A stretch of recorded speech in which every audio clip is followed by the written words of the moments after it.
ठंडे पानी से नहाना चाहिए, आना आए आना आए गाना चाहिए। ठंडे ठंडे पानी से आधी रात के जब सारा दुनिया सुतेला तई ना खुदे सुतेला न दूसरा के सुते देवेला। आवे वाली खुशी खातिर रउआ हमनी के काहे परेशान करतानी अंकल? रमैया वस्ता भैया, रमैया वस्ता भैया। अरे साहब के शुगर लेवल बढ़ता नहीं के गई।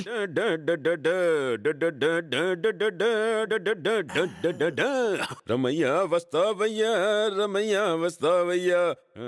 फ्लाइट के आवे के समय हो गई बा रमैया। उससे पहले हम पहुंच जाए। तबले तो फ्लाइट आ जाई रमैया। और टाइम कितना? घड़ी ठीके चलत बा रमैया। राउर जल्दी उठ गई रमैया।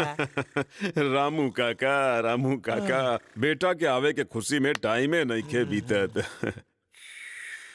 एकरा नींद में चले के दौरा कब से पड़े लागल?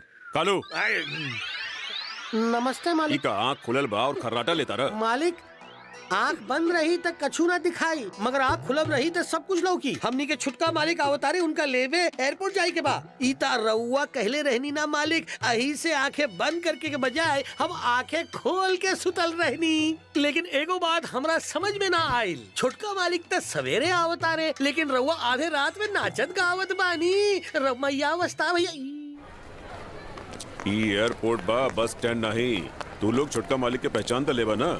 अरे हम लोग पहचान ले। अरे हम लोग पहचान ले। कैसे पहचान बा? ओकरा विदेश गईले 17 साल हो गइल बा। उनका पहचानल बहुत आसान बा।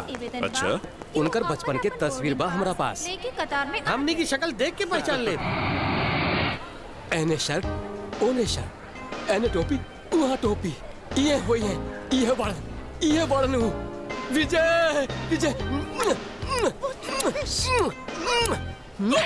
Rascal, I'll kill you. आप तो औरत हैं, हम विजय समझ ले रहनी। आप जाए Idiot. माँ पापा अरे बाप रे बाबा, पहचान बहुत बढ़िया।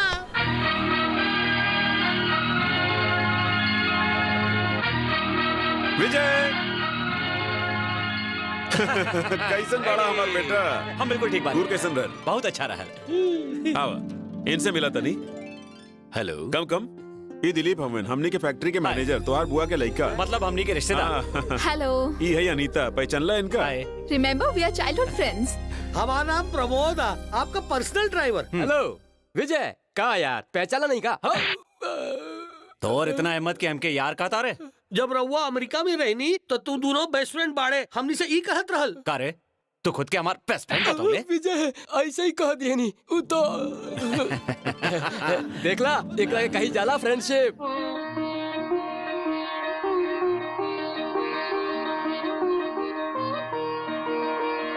आओ, चल। रामू काका,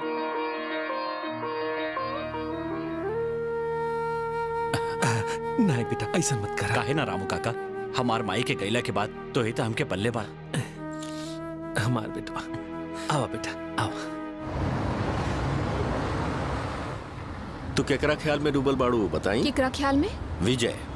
Yes, I love him. हम उनका फैक्ट्री में काम करेंगे, अपना खातिर ना तोहरा खातिर।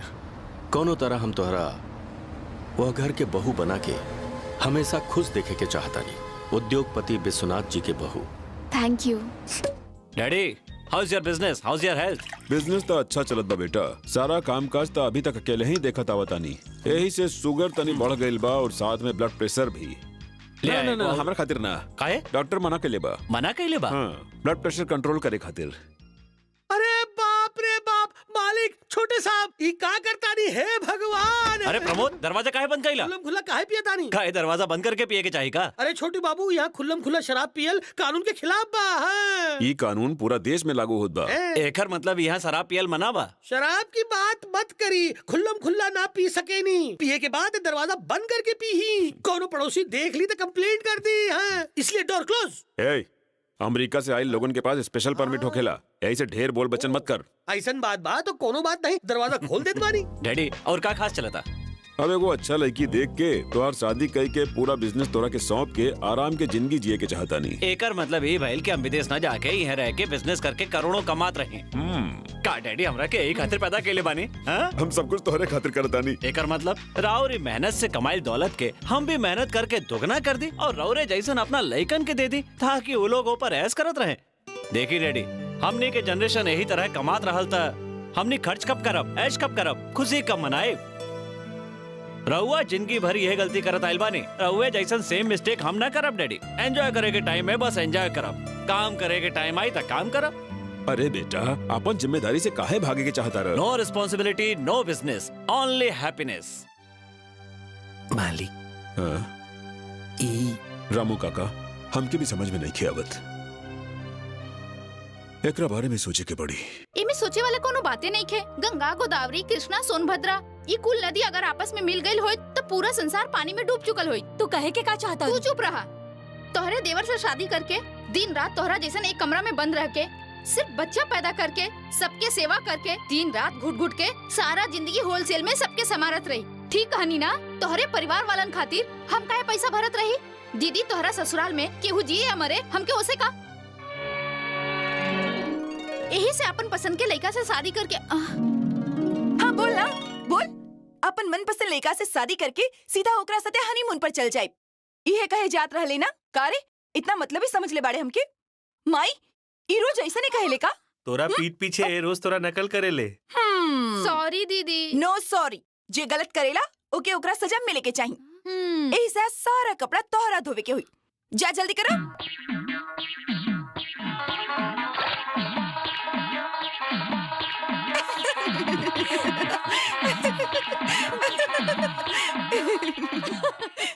क्या रे, मायके में आके हंसी ठिठोली करे के बा या ऑपरेशन खातिर कुछ पैसा का भी इंतजाम करबू? जीजा जी। हाँ जीजा जी है साले साहब। जीजा जी तोहार खातिर ई कर दी है, जीजा जी तोहार खातिर ऊ कर दी है, हमेशा यह बोलत रहला। तू लोगन की बात में आके हम अब तक बेवकूफ बनत गए नहीं। शादी से पहले बड़ा बड़ा वादा करके अपन बहन की शादी हमसे करवा दिला। सुहाग रात से पहले ही दहेज का सारा इंतजाम कर दिया जाला और हमार नजर में ऐसा तू लोग कुछ नहीं खे कैला। हम चुपचाप बैठ के सब कुछ सहन करत गए। अगर तू लोग जल्दी समाधान ना कैले तो हम जल्दी दूसर शादी कैले।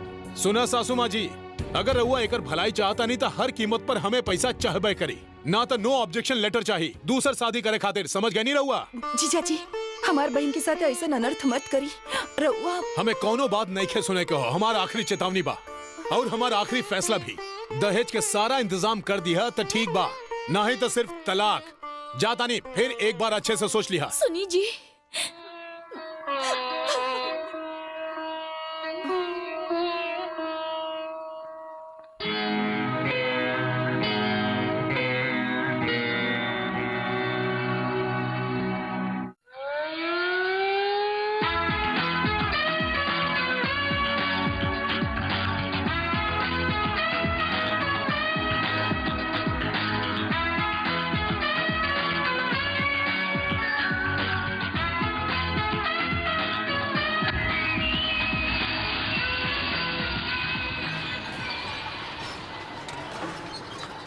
Good morning sir. Good morning सर।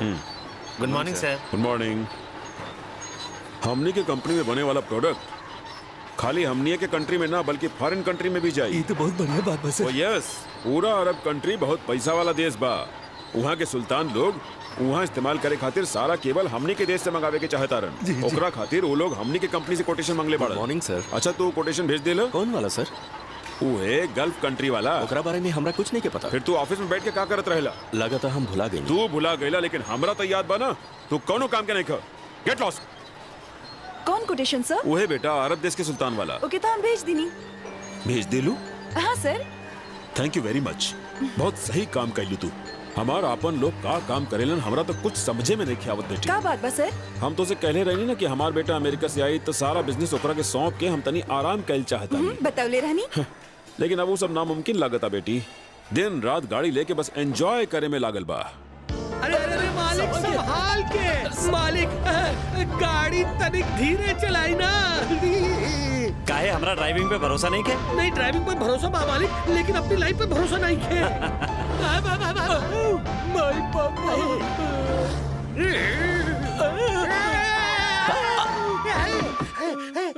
हाय अनीता। हाय विजय, कहाँ जात बाड़ा? कहीं ना यार, ऐसे ही रोड पे भटकत रहने। Come on let's go to the club. जैसन क्लब अमेरिका में होला ऐसे यहाँ होई का? काहे ना चला हम बतावतानी कम ऑन यार हम बताई let's go okay let's go.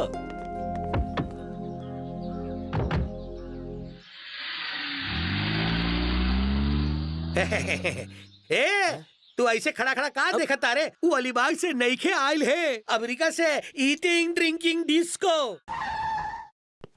आराम से oh Vijay hello uncle hello uncle. He is your uncle. हाँ एकरा चेहरा पर ही किस के निशान रहल ना? क्लब में डांस करत समय केहू इनके गाल पर किस करल ले हो की। ई तो कुछ ज्यादा होत बा मालिक।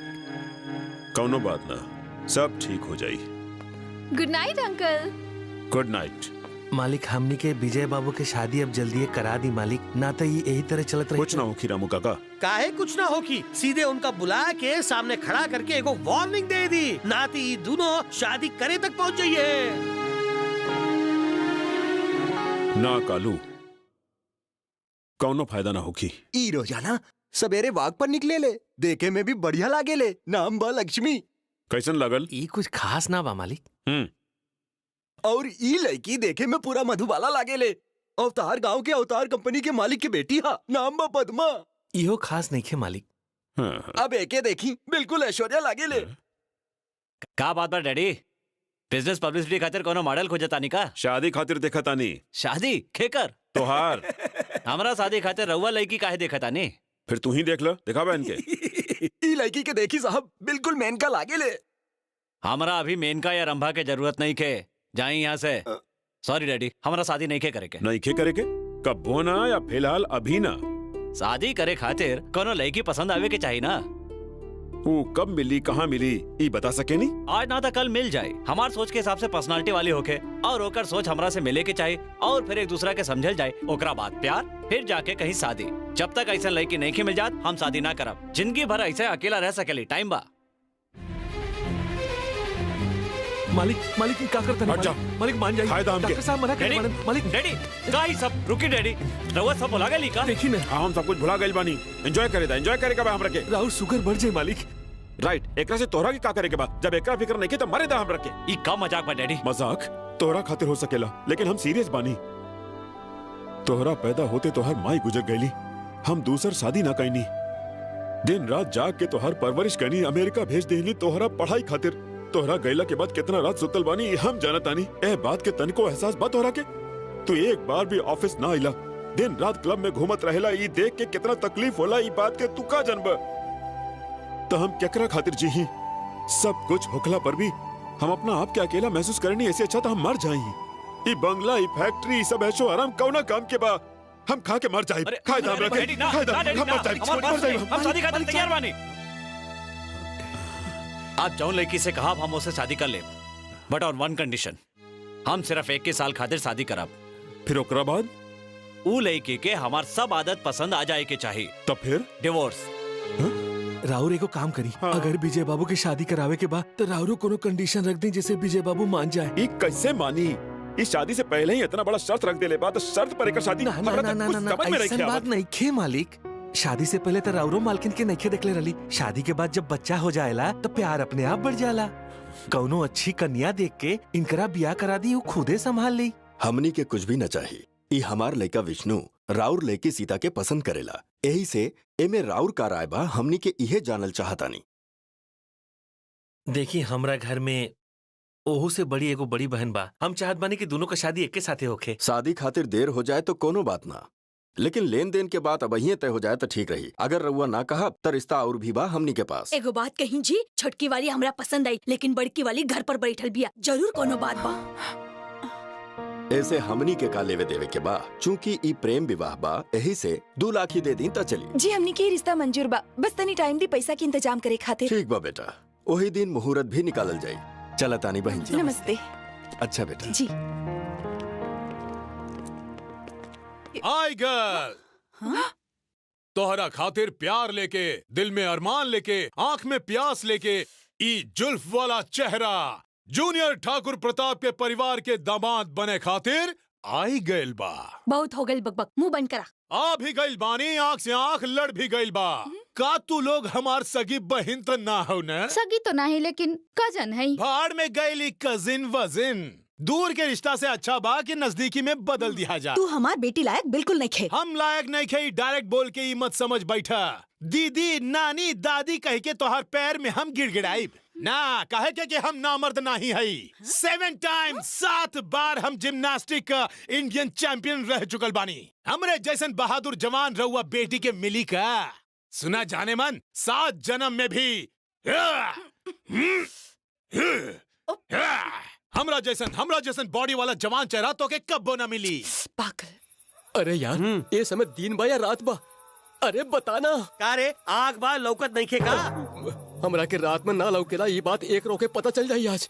सुन ड्राइवर के गाड़ी ठीक करे के भी आवे के चाहिए। ये हमरा से ठीक ना हुई। हम जाके मैकेनिक लेके आओ तानी, तब तक तू यहीं रुक। यहाँ रुके के सवाल नहीं उठा। तो फिर एगो काम कर, तू ही मैकेनिक लेके आओ। हमार कहे के ई मतलब नहीं के बा। तो का मतलब बा? हमनी दोनों साथ में चलल जाई और मैकेनिक लेके साथे आवल जाई। ठीक बा। ई का हाथ हटाओ कंधा से। अरे हम जे बानी ऊ तू समझते नहीं के, और जे तू समझत वाले ऊ हम ना हई। आ गईलू रे। थैंक यू वेरी मच। I love you too much. हम तोरा दिल के आंख से देखा तानी। तोरा दोस्ती पर मन कहत बा कि हम कुर्बान हो जाई। तू हमरी बीवी के छिड़त बाड़े। और बीवी मार के तोर हड्डी तोड़ दे। अरे एकर हिम्मत देखा, हमारी बीवी को छिड़त बा। अरे प्रसाद तो के हम जेंटलमैन समझत रहनी, तू तो बड़ा कमीना बाड़े। ए में हमार कौनो दोष नहीं खे। रात के हम कादर खान बन जानी, दिन में आमीर।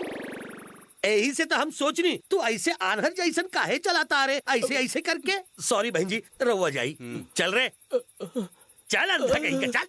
देखो दिलीप जी जौन हम कहे जाता नहीं ओकर बुरा बिल्कुल मत मानिए। तोहार बहन के रिश्ता हमरा बेटा के साथ होके ई हमरा मंजूर नहीं खे। हमनी के माता पिता के देहांत के बाद हमनी के बच्चन जैसन रौरे तो पोसले बानी। आखिर हमनी से ऐसन कौन गलती हो गई बताई रहुआ? हमार कहे के मतलब ये नहीं खे कि तोहरा से कोनो गलती भइल बा। देखा अपना बेटा की शादी के लेके हम ढेर सारा सपना देख ले बानी। इतने ना हमार बेटा ओकर पसंद के लड़की के चुने खातिर शर्त भी रख ले बा। एगो काम करा, अपन बहन खातिर कोनो अच्छा लड़का पसंद कला। ई शादी हमनी के धूमधाम से करवावल जाई। जुमे को नाउ।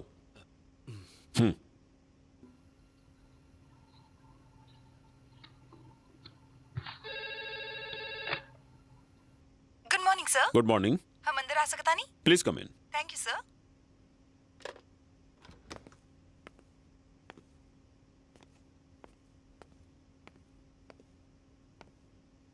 बैठ। जी हाँ बोला। हम सारा स्टेटमेंट तैयार कर देले बानी, रवा चेक कर ले तो ठीक रही। एकर कोनो जरूरत नहीं खे।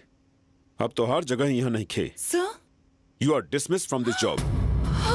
ये रहल तोहार सर्टिफिकेट्स। हमरा डिसमिस कर जाता सर, पर काहे सर? काहे कि हमार होखे वाली बहू हमारे ऑफिस में काम ना कर सकेले।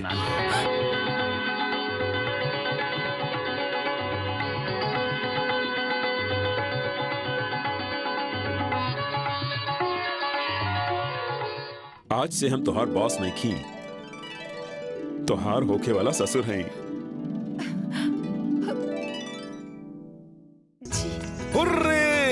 I am very very happy बेटा। शारजाह में इंडिया के पाकिस्तान से जितला पर जे खुशी होला उसे ज्यादा खुश बानी हम। तू शाम के हमारा गेस्ट हाउस पर आवतारू, उहे बैठ के सब बात कल जाई। ओकरा बाद हमने के सीधे मुहूर्त वाला दिन मिलल जाई। That's all.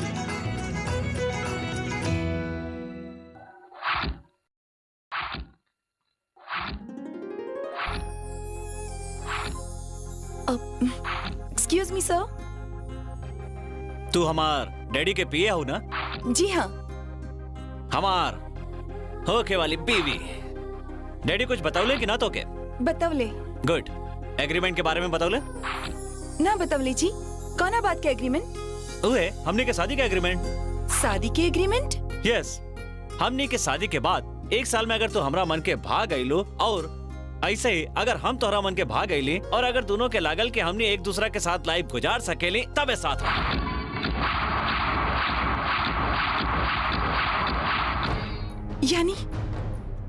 यानी 1 साल तक हमके अपन रखेल बना के रखे की चाहता नहीं? रखेल मतलब? ओह, अब फॉरेन में पलल बड़ल बानी ना, अंग्रेजी में ओके कहल जाला कीप। अब समझ में आई? ना ना, धोके मंगलसूत्र पहना के अपन बीबी बनाई, एमे रखेल बनावे की बात आवत नहीं के। ऐसा नहीं के सर। राउर अमेरिका में लोग जानवर जैसन जिएले, मगर ये हिंदुस्तान है। रउआ का सोच ले रहनी कि हम पैसा से बिक जाए? लिसन लिसन, तो हमार बात समझत नहीं को, यही से ऐसा बात कर रहल बाड़ू। सिर्फ ऐस करे खातिर हम तो के हासिल नहीं की कई चाहत। अपन पिताजी के जान बचावे खातिर शरत पर हम शादी करत आनी। तो के मंजूर होके ता पहले वो एग्रीमेंट पे साइन करे के होगी, तबे हमनी की शादी होगी। Shut up! लड़की कोनो खिलौना नहीं कि जब चाहे खेलनी और फिर फेंक देनी, और वो कोनो बबल गम ना है कि जब चाहे चबावनी और फिर थूक देनी। रउआ का सोच ले रहनी सर? रउआ अपना बेडरूम में ले जाए और फिर हमके छोड़ दे? हमार भी अपन को इज्जत बा। अरे तू इतना एक्साइट काहे होता रू? इतना भड़कत काहे बड़ू? देखी सर, मेहनत करके आधा रोटी कमानी पर इज्जत की जिंदगी जियनी। लड़की अपन जान से भी ज्यादा अपन मंगल सूत्र की रक्षा करेली।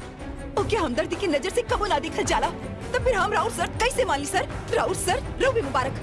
हाँ। हम सोचनी कि हमारे संस्कार के देख के रहुआ हमके अपन बहू बनावल चाहता नहीं, लेकिन ना, हमारे पर्सनालिटी के देख के सौदा करल चाहता नहीं। छोट लड़का जब आसमान की चांद की जीत करेलन ना सर, तो उनका हाथ में आईना देके कहल जाला कि ये चांद है। आज राउर ऑफिस में काम करे वाली लड़की के रहुआ अपना बेटा के हवाले करल चाहत रहनी। ये सच माना सर? हमरा के कही दी सर, अपना बेटा के खातिर रहुआ हमके काहे चुनली? अपन स्वार्थ पूरा करे खातिर, ओकर हवस मिटावे खातिर? राधा, हमके भी तो कुछ कहे के मौका दा। पत्नी का हो खेली, पति पत्नी के रिश्ता का होला, ए रिश्ता के पवित्रता के ना समझे वाला ई लड़का विदेश में पढ़ल बेवकूफ लड़का बा। विदेश में पलल पढ़ल आजाद ख्याल के जिंदगी जिए वाला ई लड़का, जेकर अंदर ना त सहानुभूति, न तहजीब, न अपनापन कुछ वो नहीं खे। यही से हम सोचनी तोहरा से शादी कैला के बाद ये कहे लागे, राधा हम तो से बहुत प्यार करेनी, हम तोहरा बिना ना जी पाई। यह सोच के हम एग्रीमेंट के बाद तो से छुपाऊनी। हम तो देखी सर, हम सम्मान से जियल जानी नहीं, अच्छा तरह से। राधा बेटा। हाँ? सीता, सीता, सीता, ये तो का करत तारू? पागल हो गई बाड़ू का? छोड़ो, ऐसा मत करो, छोड़ो, छोड़ो दीदी, बताओ चाहता नहीं। काबिल बताओ ना हमके, बताओ ना का भइल, बोलो ना का भइल। दीदी, हम माई बने वाला बानी। तो बहुत बड़ा पाप कैले बाड़ी। जो जाके मर जाओ, जो जाके मर जाओ। क्या करे तारू माई? मार डलबू का? हम बात कर तानी ना इकरार। अरे तू का बात कर भी? शादी के बाद भी तो हमनी पर बोझ बनल बैठल बाड़े, और ये भी ना जाने कहां से मुंह करिया करके आयल बिया। मर काहे नहीं खुद जात?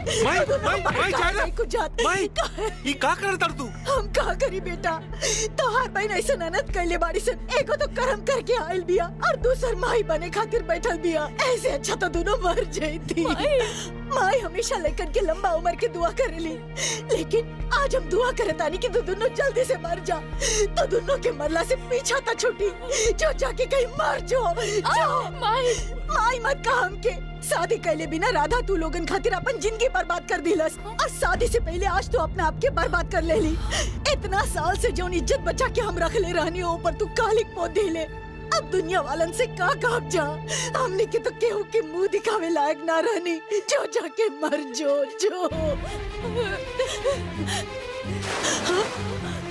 दीदी, दीदी, बिटिया, दीदी, बिटिया, दीदी, दीदी, माई रसीदा माई।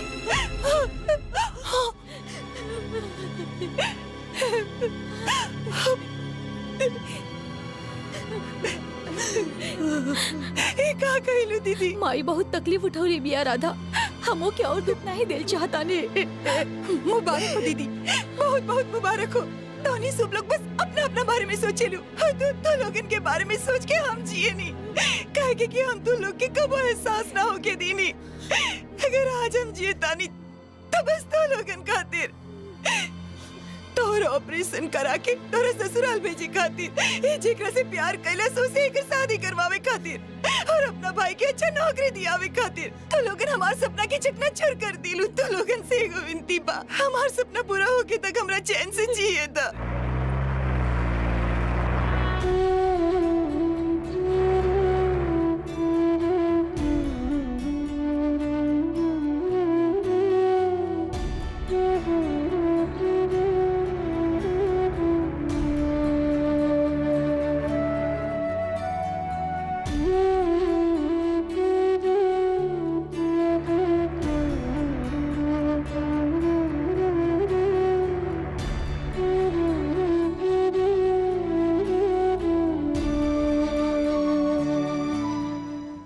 आखिर तोहरा का जरूरत रहे बेकार में ट्रक ड्राइवर से उलझे के?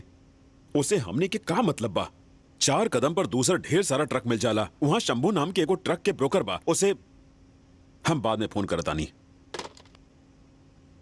हमके रउआ से पर्सनल बात करे के बा सर। बोला बेटी। ई रहल हमार इस्तीफा। इस्तीफा? ये काहे खातिर बेटा? हम अपन गलती खातिर माफी मांग चुकल बानी। राउर होखे वाली बहू रउआ ऑफिस में काम करी तो अच्छा ना लागी ना सर?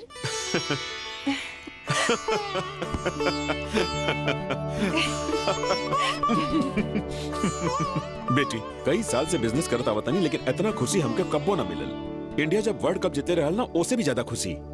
मगर सर। मगर का बेटी? इस शादी एगो अग्रीमेंट के तहत होता। ये बात अगर बाहर लोगन के पता चली तो हमार बहुत बदनामी होगी। एकरा बारे में अब तोहरा सोचे के कौनो जरूरत नहीं खे। आज से अपन ससुर के कहल बात पर अमल कर। जब वो समय आई तो देखल जाई ना बेटा। ये बात हमनी के बीच रही ना सर? देखा बेटा, अब हमनी के रिश्ता ससुर और बहू के बा, मतलब बाप और बेटी के।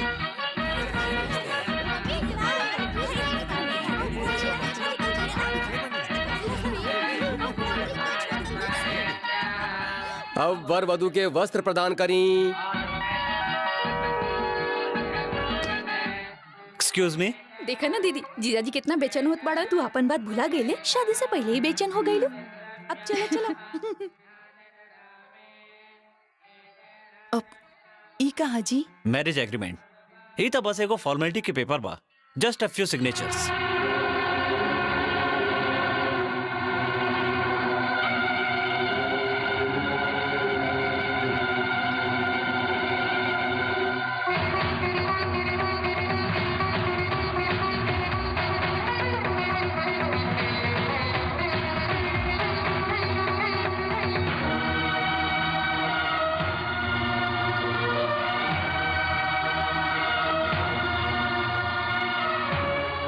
शादी के साथ फेरा के बंधन में एक दूसरा के साथ जन्म तक साथ देवे के वचन दिहल चला।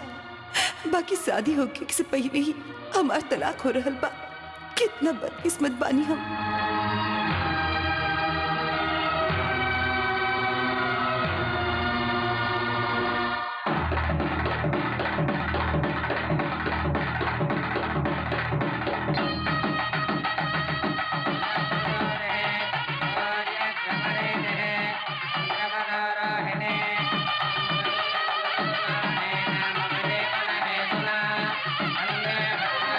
मंगलसूत्र हमरा खातिर फांसी के फंदा बा या 7 जन्म के बंधन, हमरा नहीं के पता।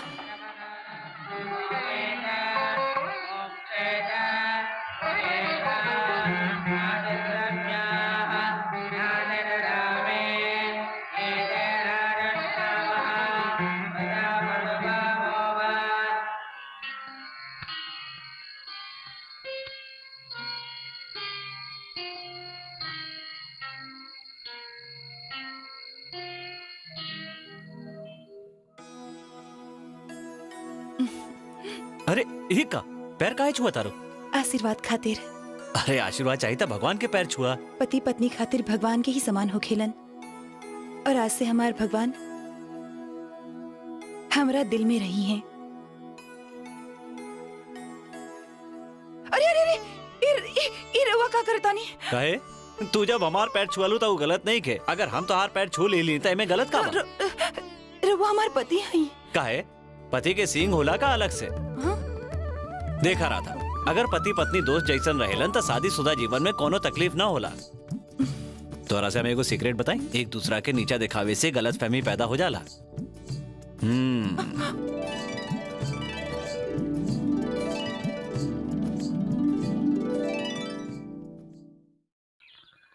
गुड मॉर्निंग बाबूजी। गुड मॉर्निंग बेटा।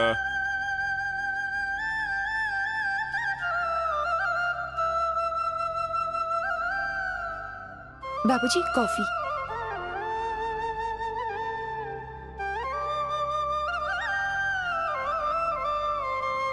Good morning. Coffee. Thank you.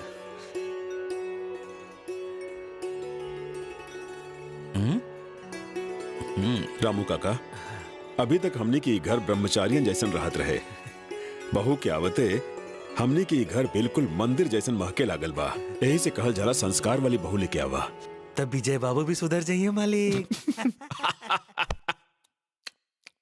काहे अच्छा ना लागल? डैडी इतना टेस्टी खाना हम लाइफ में पहला बार खैले बानी। पहले खाना खाइते पेट भर जात रहे, अब पेट भरला के बाद भी खात रहे के मन करेला। ई तो बहू के कमाल बा। मतलब खाना राधा बनाउले बाड़ी। देखा बेटा, खाना बनावे में होके या खियावे में, सिंसियरिटी में होके या बिहेवियर में, नंबर 1 बिया हमार घर के बहू रानी। इतना टेस्टी खाना बनावेली ये बात 5 स्टार होटल वालन के पता चली तो हेड कुक के जॉब खातिर अपॉइंट कर ली है। कोनो ढाबा वाला के पता चलल तो वो रख ली है और फिर लाखों कमाई है।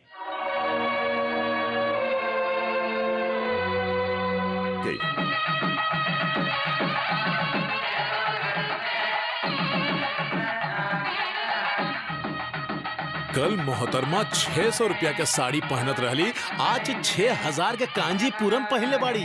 उसी से लेके एसी में आई गल बाड़ी, बॉडी भी एकदम चिकन हो गई बा। ये पहलवान के छोड़ के पैसा खातिर उ लंगूर से शादी कर ले बिया। कैलेस त कैलेस अपन खूबसूरत चेहरा बिगड़ गईला के बाद ये खुशहाली ज्यादा देर तक ना टिकल रही। ये अमीर बा कबो भी छोड़ दे तोरा के रे। रवा चालू रखें। 70 80 90 100 7 टाइम्स 7 बार जिम्नास्टिक ऑल इंडियन चैंपियन रह चुकल बानी। के मारलेस हमरा के? तू ये देखा लंगूर। रवा लोग बैठ जाएं।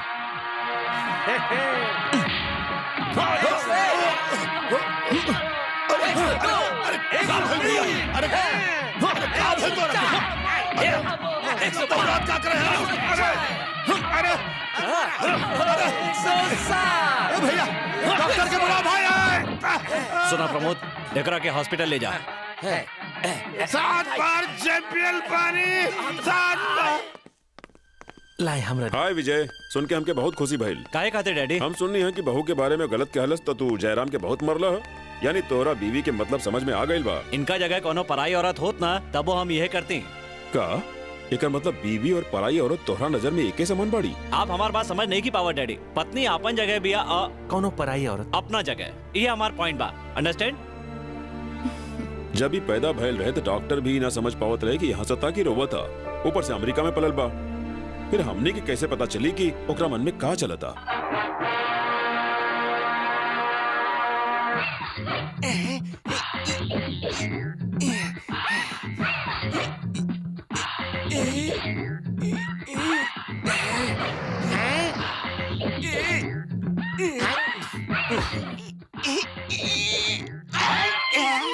Success, grand success. ससुरी कैसन ग्रैंड सक्सेस बा? गाड़ी वहाँ बा तो हर चोटी यहाँ बा। हम हार ना मानब, फिर से कोशिश करब। बाबूजी, बादाम वाला दूध। कहा बात बा, इनका बादाम के दूध पिया के गिनीज बुक में नाम दर्ज करवावे के बा। चोटी उखड़ गईल, उहे बचल बाड़े। हमरा के दे, हम पिया। पीछे मुड़।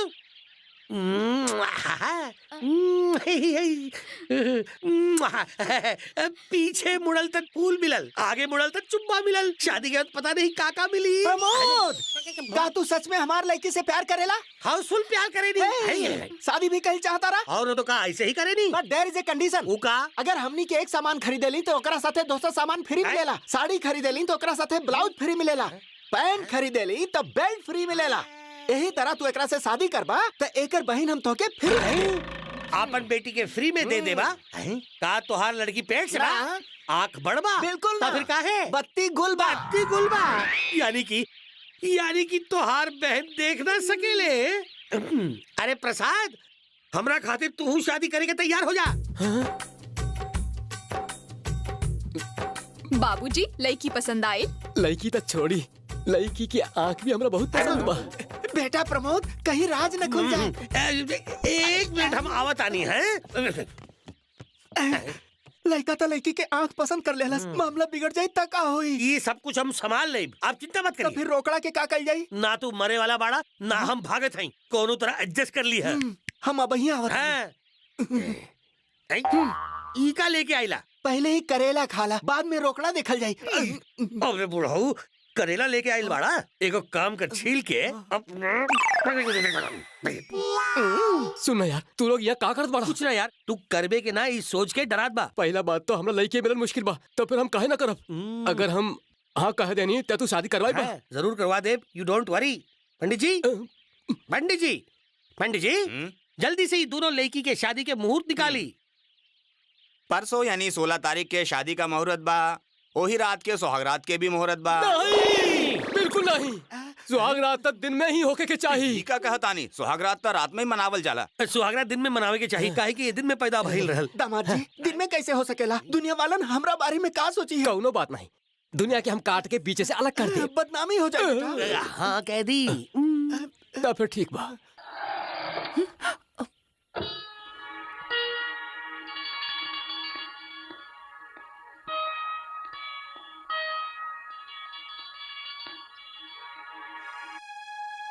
सुनी जी, सुनाई जी, चनी खाना खाया जाए। हम खाना खा ले बानी, तू ना खैलू का?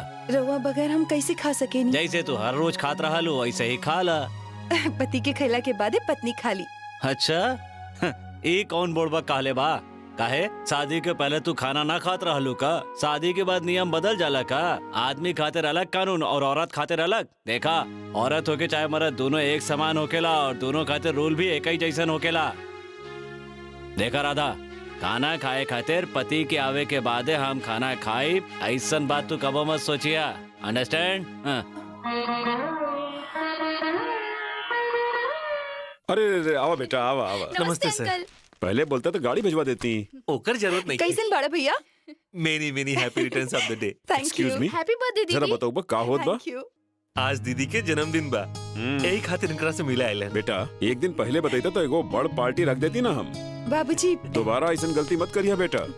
हाय डैडी, हेलो शंकर। अरे रोक रोक, इतना जल्दी भी का बा? आज तो हर पत्नी के जन्मदिन है। मैनी happy returns of the day. Daddy, हमार फ्रेंड्स इंतजार करता है। रुक, बीवी इम्पोर्टेंट बिया या फ्रेंड्स? डैडी, बीवी तो कुछ दिन पहले आयल बिया और फ्रेंड्स बचपन से हमारा साथे बाड़न। ओके, सॉरी राधा।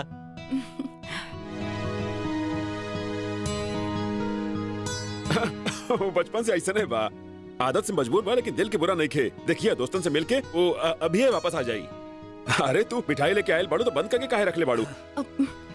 बाबूजी। बहू, आज खुशी के मौका पे तो खाए दा, तनिके खाए दा। बाबूजी, रवा विश न करिए हमके। काहे ना बेटा, मैनी happy returns of the day. Thank you बाबूजी।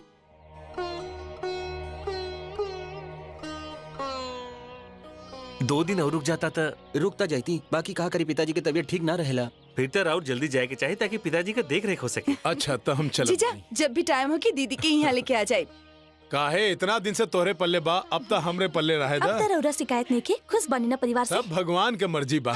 ये भगवान के मर्जी नहीं के, दीदी के बा। दीदी रउआ लोग कब आवत रे? चलो तनी माई। चलो भाई।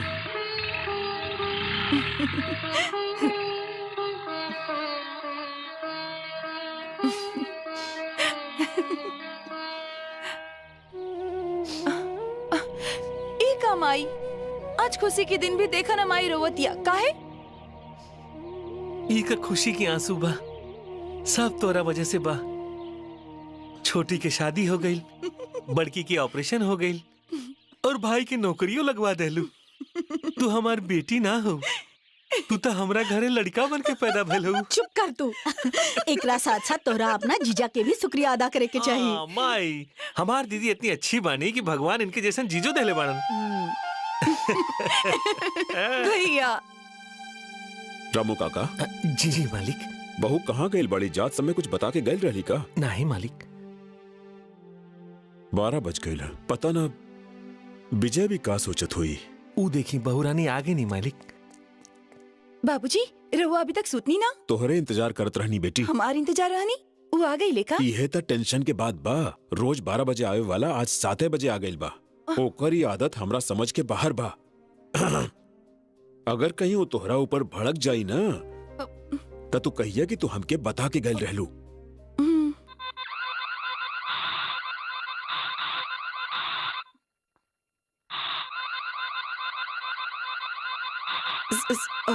सॉरी जी, माई से मिले घरे गए रहनी। रवा की बता के ना गए रहनी। मैं इतना देर कैसे हो गई? कहाँ भटकत रहलू तू? ना केहू के साथे तो हर चक्कर बाका। Come on tell me. तोरा लागल हम ही पूछब? एने आवा।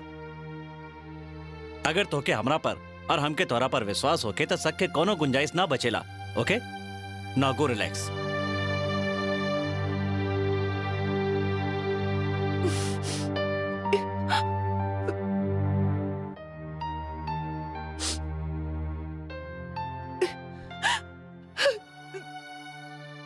ए बात के हमरा पहले ही से डर रहे बेटी। वो तोहरा ऊपर हाथ त ना उठौलस ना? ना बाबूजी, रवा जैसे सोचे नहीं वैसे नहीं खन। तो फिर ये आंसू? उनकर बात सुन के हमरा आंख में आंसू आ गई। इनका जैसन भला इंसान दूसर केहू नहीं खे। संसार में कैसे जिए की चाहिए इनसे सीख ले बानी। लागता हमने के घरे अब खुशी आ ही जाई मालिक। अगर घर में देवी खुदे आ जाए तो खुशी कैसे ना होगी?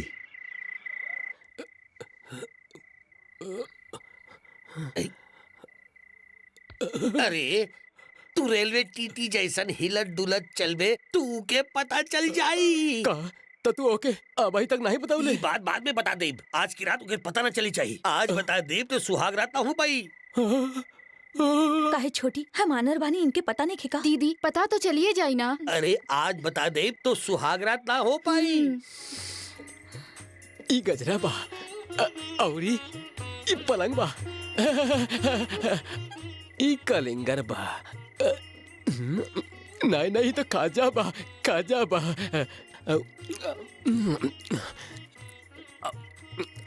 ओ बूंदी के लड्डू बा, बहुत टेस्टी बा। ई का जरा चूल्हा भी रखल बा का? ऑल द बेस्ट। अब अंदर जा। अरे ई का अकेले जाए तो हमरा लाज आई न। अरे ये तो पुराना रिवाज बा। अपन बहन के देखला अकेले गेल बिया। मान गई नी ओल्ड इज गोल्ड।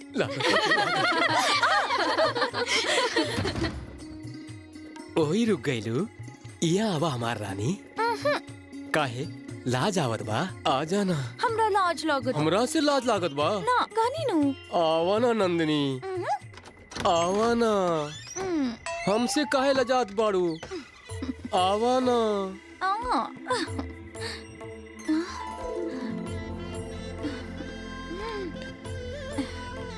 हमरा आशीर्वाद दी। सदा सुहागन रहा और 100 साल तक जिया।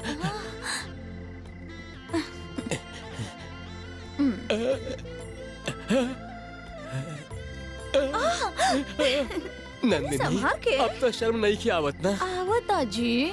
आवत बाका? हाँ। नंदिनी नंदिनी नंदिनी हाँ जी। नंदिनी। अरे बाबा नंदिनी, हमार नंदिनी। तोहार ई गोरा गोरा गाल बिल्कुल लड्डू जैसन लागत बा, लड्डू जैसन। एक लड्डू समझ के खा जाई का? नंदिनी तू इतना खा जालू का? आज तक कमे खैले बानी जी। ई सब हमरा खातिर बनवले, रोज ऐसे ही बनावत रहिया। हम खात रहब। घर में खाए खातिर रोटी नहीं बा, तो चला आज हम तोरा के ही खा जाही। हेलो दिलीप बोला तानी सर बानी का? हाँ दिलीप, हम ही बोला तानी। बोला सर ट्रक नहीं के मिलल। का दिलीप, तू रोज हमरा हार्ट अटैक देवे की कोशिश करेला। यूनियन वाला नहीं खन मानत। तो तू प्रॉब्लम सॉल्व करे ना। वो रवई से मिलल चाहता रे। ठीक बा, ऑफिस में आके मिले तानी। रखा। जी सर।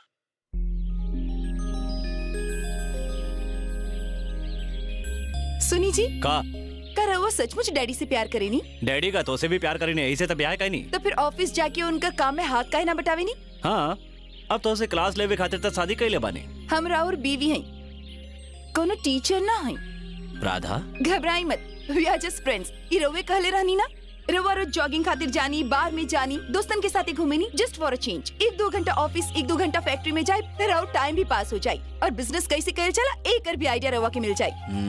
एको दोस्त होके के नाते कहतानी, जब बिजनेस आपन बा तो फिर बाहर के लोग से काहे करवाए बिजनेस? ठीक कहनी ना? रवा खातिर जूस ले आइल बानी, पी ले।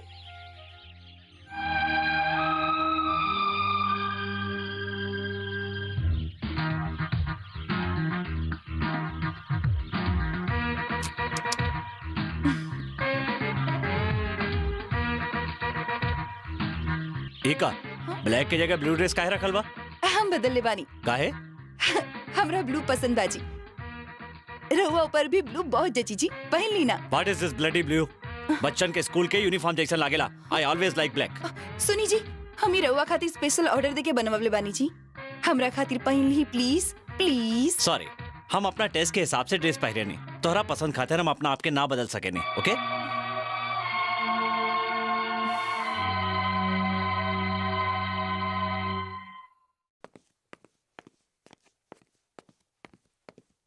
सुनी जी, आज रविंद्र भारती हॉल में एगो भारत के मशहूर गायिका आशा भोसले जी के प्रोग्राम बा। अगर रहुआ जल्दी आ जाए तो हमनी क्यों जा सकिनी जा। आई एम सॉरी, हमरा म्यूजिक में कोनो इंटरेस्ट नहीं है। हमारा और कुछ प्रोग्राम बा, तोरा जाए के बाद चल जा।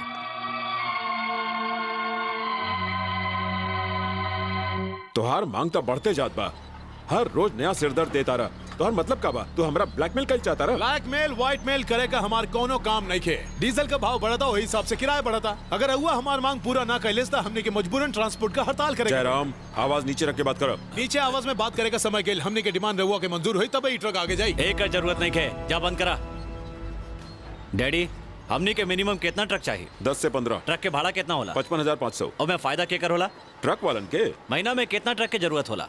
अरे बेटा, तू कहल का चाहता है? मतलब कितना ट्रक लगेला? 200-250। यानी कि ट्रांसपोर्टेशन के महीना के 15 लाख रुपया। ए हिसाब से साल भर में करोड़ों रुपया ट्रांसपोर्टेशन में जाला। रहुआ मेंटेनेंस में कितना खर्च करे नहीं? तकरीबन 5 लाख रुपए। अगर ये भी जोड़ लिया जाए तो तकरीबन 2 करोड़ के ऊपर ट्रक वालन के जाला। और मेंटेनेंस भी हमनी लोग के देखे के पड़ेला। तब फिर काहे ना हमनी के अपना फायदा के सोचे? अरे इतना पैसा से तो हमनी के खुद के ट्रक खरीद सके नहीं। अंडरस्टैंड? मिस्टर दिलीप, ट्रक खरीदे के इंतजाम करा।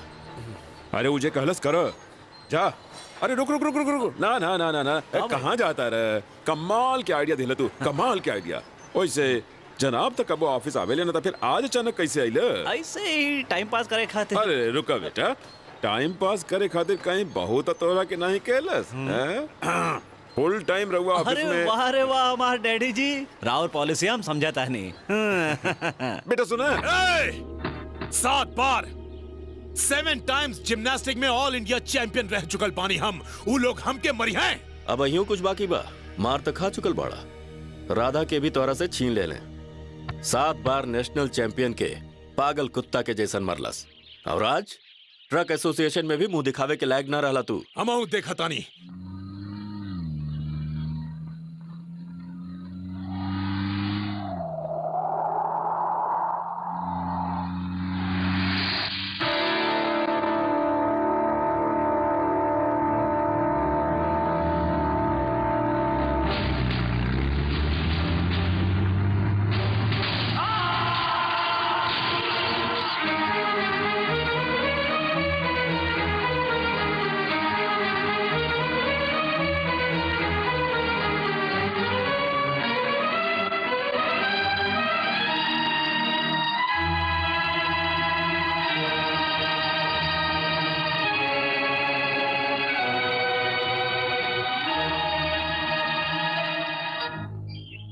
डॉक्टर साहब,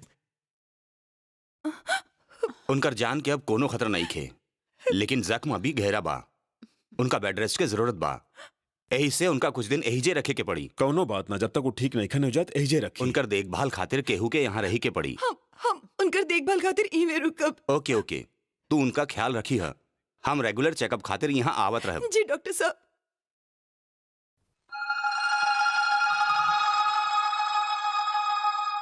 इतना सीरियस एक्सीडेंट के बाद ए तरह के चमत्कार था हम अपनी जिंदगी में पहली बार देखत बानी। Thanks doctor. बेटा थैंक्स हमसे ना, अपनी पत्नी से बोला। हम तो बस आपन फर्ज निभोले बानी, लेकिन ई बच्ची दिन रात तोहार सेवा करके तोहरा एगो नया जिंदगी देले बिया। यही से एगो बात कहता नहीं बेटा, ऐसन पत्नी बस किस्मत वालन के ही मिलेली। चलता नहीं। नमस्ते। नमस्ते। डॉक्टर जी कहलन सुन के कैसन लगा? बहुत अच्छा डैडी, अब हम बिल्कुल ठीक हो गए बानी। हमार मतलब वो नहीं के बेटा, राधा के बारे में तोहार का ख्याल बा? तू हमार बहुत सेवा कैले बाड़ी डैडी। जैसे एगो माई रात दिन अपन लड़का के सेवा करेले, सच में वो एगो देवी है। असल में राधा के एगो नर्स बने की चाहत रहा, मदर टेरेसा जैसन। लोगन के सेवा करके बहुत नाम कमा लेती हूँ। सुना बेटा, शादी पे जब तू वादा कैले रहला वो तो याद बा ना? वो सब कैसे भुला सके नहीं। वैसे भी एग्रीमेंट के काल आखिरी दिन बा। एग्रीमेंट के फाड़ के फेंक द बेटा और बहू के बारे में सोचा। ना डैडी, वो हमरा के ना भाईल, हम ओके छोड़ा था नहीं। विजय। हाँ डैडी, राधा बहुत ईमानदार और अच्छी लड़की बाड़ी, इज्जतदार लड़की बाड़ी, समझदार बाड़ी और सहनशील भी बाड़ी। हम राधा के एगो अच्छा दोस्त जैसन माने ली, लेकिन उनका अपन पत्नी की जगह ना दे सके नहीं।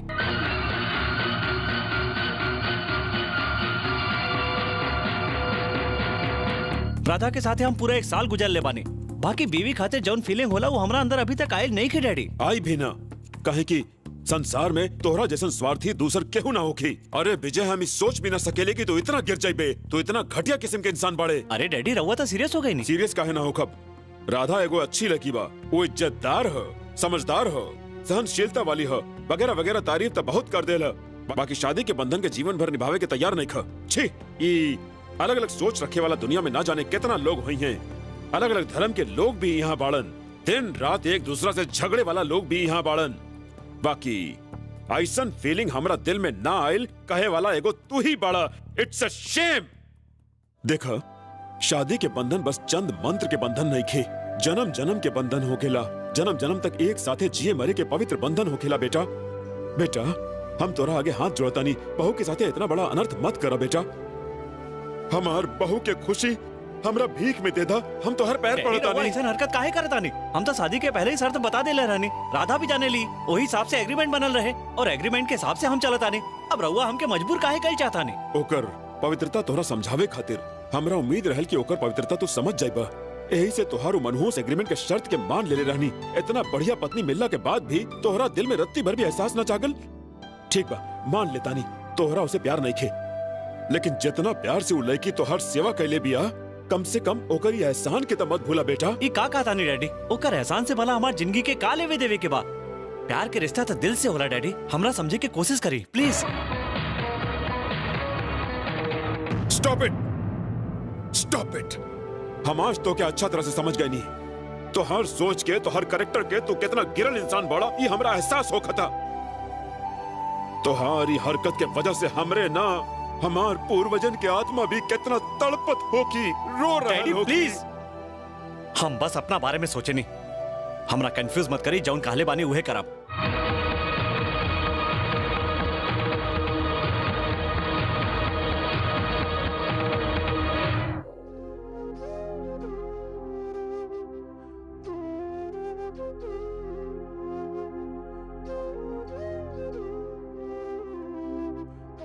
इससे पहले कि ई हमके यहाँ से निकाले, हम खुदे चल जाता नहीं।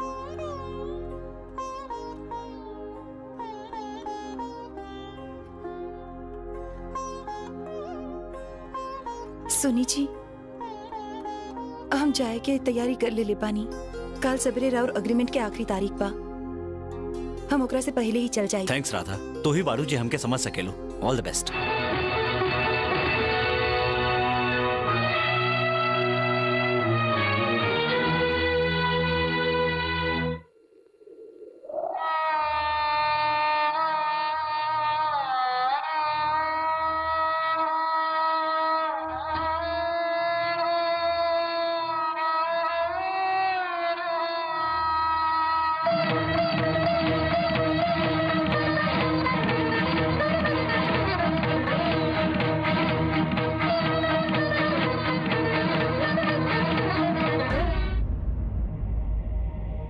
सुनी काका जी मालकिन।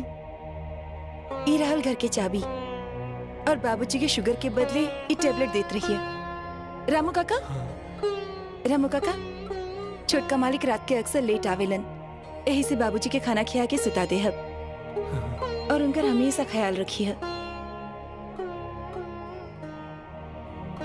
ई 1 साल में हमरा से कोनो भूल हो गई होके तो अपन बेटी समझ के माफ कर दी। ई का मालकिन, सब दवाइयां हमरा के देके खुद कहाँ जाता नहीं। चलता नहीं सर। सर मत बोलो बेटा। ससुर और बहू के रिश्ता आज से खत्म हो गई बा।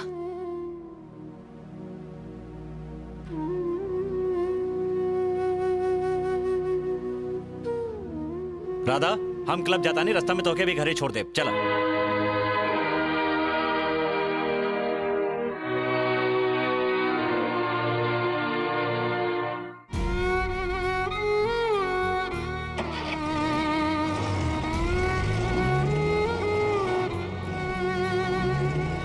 बहुरानी कहाँ जात बानी रामू काका? घर छोड़ के जात बानी। घर छोड़ के? सीता जी के तो मजबूरी में अपन धर्म निभावत बनवास जाके पड़ल। बाकी आज राम खुदे अपन सीता के बनवास छोड़े चल गए। आखिर मालिक ऐसन काहे कहिले? राधा बिटिया, ई घर के स्वर्ग बनावे खातिर हर संभव कोशिश करनी, लेकिन विजय बाबू उनसे एग्रीमेंट कैले रहला। ये एग्रीमेंट का का लफड़ा बा? यह तो हमार बदनसीबी के कारण बा। लड़का के अच्छा पढ़ाई खातिर अमेरिका भेजनी और उहवे के संस्कार के अपना लेलस और अपन संस्कार के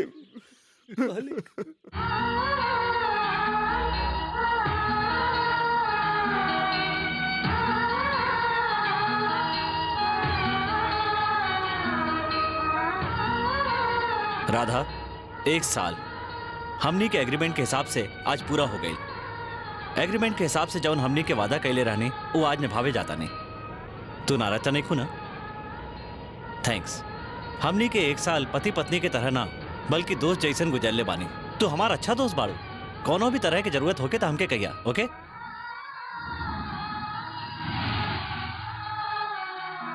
बाय।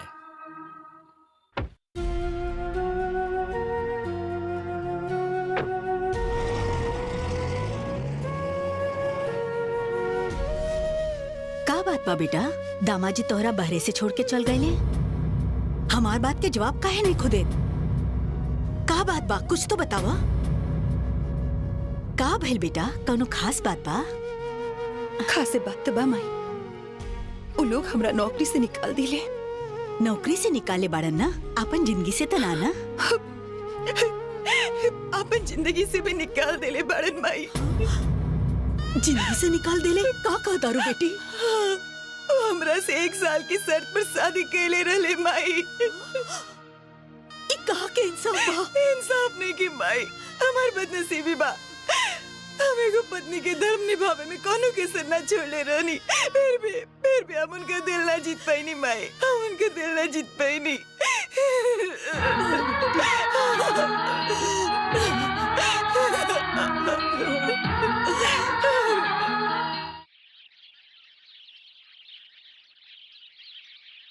हाँ तो कैसन बड़ा तू प्रमोद?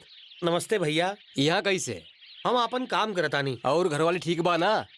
अरे अरे बाप रे, तप्पड़ गए बन ले। हमसे का पूछ ले? कैसन बड़ा पूछनी? हम का जवाब देनी? नमस्कार भैया कहनी। फिर तू हमसे का पूछ ले? तू यह का करत बड़ा पूछनी? फिर का जवाब देनी? हम यहाँ पर काम करता नहीं कहला तू। ओकरे बाद तू का पूछ ले हमसे? तो हर घर वाली ठीक बना पूछनी। एकरा काहे मारा तारा? हमरा सामने पैदा भइल हमसे ही बदतमीजी करता। हम का बदतमीजी कही नहीं? कब ही याद दिलावतानी तोहके। तू का पूछ ले हमसे? कैसन बड़ा प्रमोद पूछनी? हम का जवाब दिहनी? नमस्ते भैया कहले रहनी। फिर तू का पूछ ले? तू यह का करत बारन पूछनी? फिर हम का जवाब देनी? हम अपन काम करता नहीं। ओकरे बाद तू का पूछ ले? तो हर घर वाली ठीक बा ना? अरे बाप रे, ये तोहर बदतमीजी बा। देवी जैसन बहुरानी घर छोड़ के चल गई। वो बच्ची के बारे में सोच के रात भर हम सूत न पहिनी और ये हमरे साथे बदतमीजी करता। यार तू ये थप्पड़ मैडम खातिर मर ले? तू समझना पहले का? हमरा लागल हम सच में कौनो बदतमीज कर दिया नहीं। माफ कर दे, बदतमीजी तो हम कहली। राधा, राधा, कॉफी। रामू काका,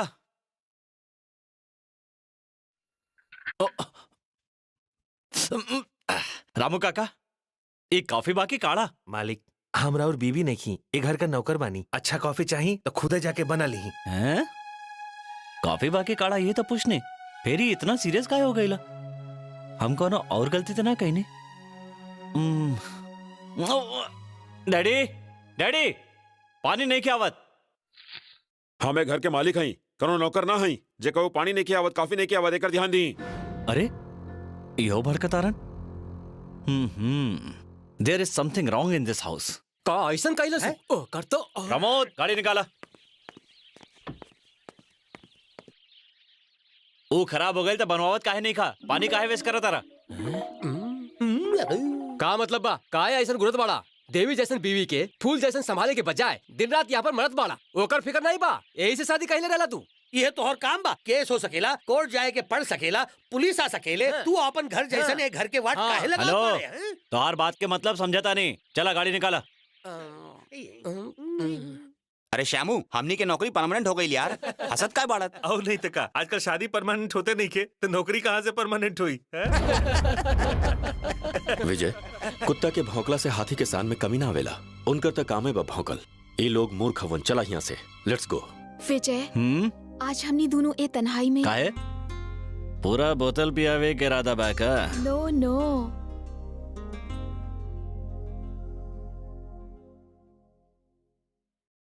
तोहार एक्सपीरियंस और क्वालिफिकेशन देख के हमनी के तोहरा यहाँ इंटरव्यू खातिर बुलावले बानी। थैंक यू सर। पहले तू जहाँ काम करत रहलू उतना सैलरी हमनी के देना पाई बेटा। कोनो बात ना सर, रहुआ अगर हमके आधा पगार दे तब हम यहाँ काम करब। ओके, तू यहाँ से सीधा जाके मैनेजर से मिलना। थैंक यू वेरी मच सर।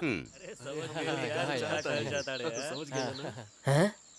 ई पता बा के बा? विश्वनाथ जी के बहू। एग्रीमेंट से बिया करे खातिर तो हमनियो लाइन में खड़ा बानी। का मस्त दिखात बिया यार। हमनी के कहत आनी तो सोचत बाकी का पता पैसा मिली कि ना। अरे डिसाइड कर ला यार, पैसा मिली। तो के मुंह मांगी कीमत मिली। इहो पैसे वाला बा और हमऊ भी, और इहो बहुत अमीर बा। ओकर एग्रीमेंट कैंसिल हो गई तो का भइल? हमनी से रिलेशन बनाला। हमनी के दुइये जानी बानी। सिर्फ इक्के दो लोगन के साथे ना, जितना दोस्त बाड़े सबके साथे ऐस करिया।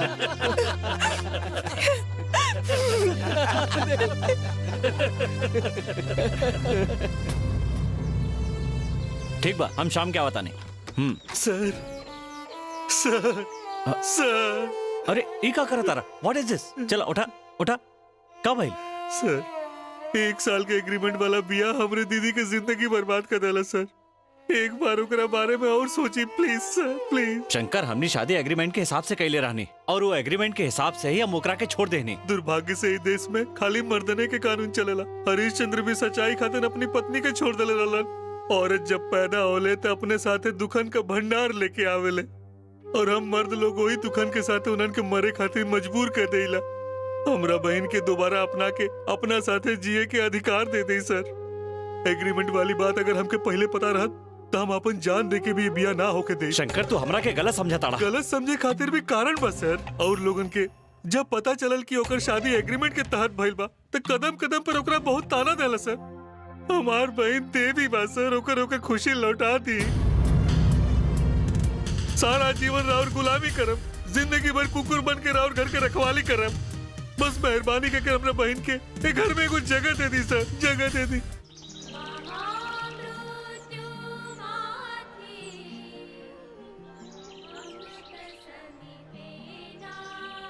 रउरा अकेले आयल बानी जजवान? बहुरानी कहाँ बानी? हाँ, नहीं खियाइल। राधा जैसन पत्नी बड़ा किस्मत वाला के मिलेली। जब रउरा हॉस्पिटल में रहनी वो बच्ची यहाँ बहुत प्रार्थना कैले रहल। रउरा जब तक ठीक ना भईनी मंदिर के दरवाजा ना छोड़लस, भगवान के आगे बैठ के आंसू बहावत रहे।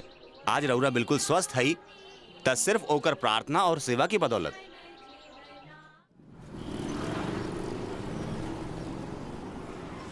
बाबूजी, बाबूजी, बाबूजी, बाबूजी, आप हमारी कुछ मदद करी बाबूजी। हमार बीवी के ऊपर से गिरला की वजह से कमर टूट गई। एकर इलाज करावे के बा, कमाए वाला केहू नहीं खे। ऐसे मदद करी बाबूजी। तू अपन पत्नी के बोझा जैसन उठाए के बजाय सड़क के किनारे बैठा ना सकेला का? आप ये कैसन बात करतानी बाबूजी? अच्छा में बुरा में दिन में रात में ई हमार सेवा करत रहे बाबूजी। सातों वचन के साथे हम एकरा साथे ब्याह ऐसे ना कईनी कि आपन मतलब निकल जाए के बाद एकरा कहीं सड़क पे छोड़ दी। बाबूजी, अगर यही हादसा हमरे साथ हो तका ई हमरा के छोड़ के भाग जात। इंसान के दौलत ना देखल जाला, ओकर दिल देखल जाला बाबूजी। शाबाश, का डायलॉग मरले बाड़े। इंडिया अमेरिका के मुंह पर क्या तमाचा मरले बा। अरे आपके नहीं मालिक, आपके नहीं, ऐसे ही बोले, ऐसे ही। भगवान राहुल भला करे।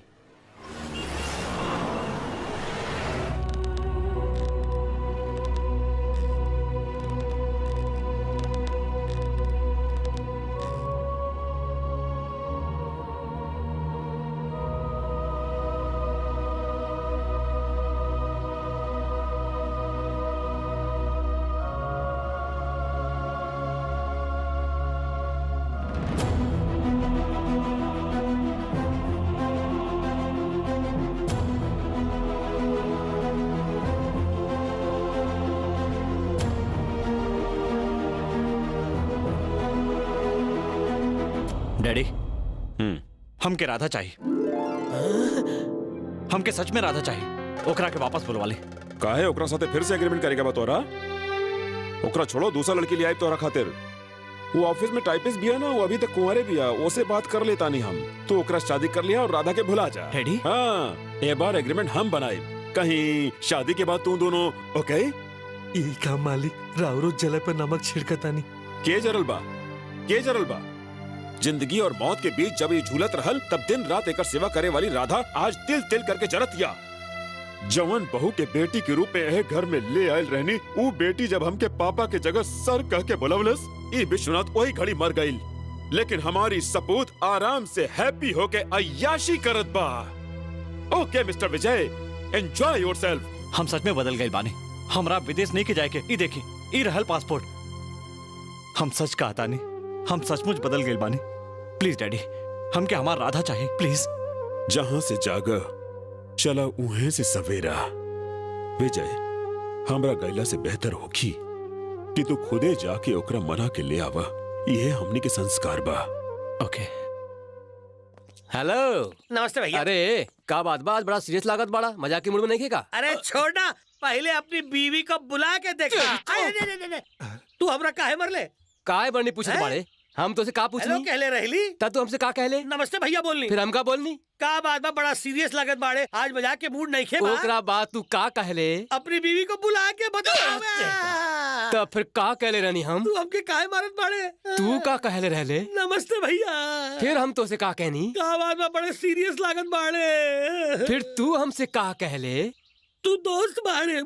हाँ हाँ हाँ हाँ हाँ हाँ।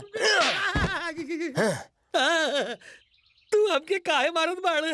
का जरूरत रहे बोल? ओई लड़की के चक्कर में फंसा के बड़का साहब के मौत के मुंह में ढकेले के बंद नहीं। रुका रुका रुका रुका, काहे मारता ओकरा के?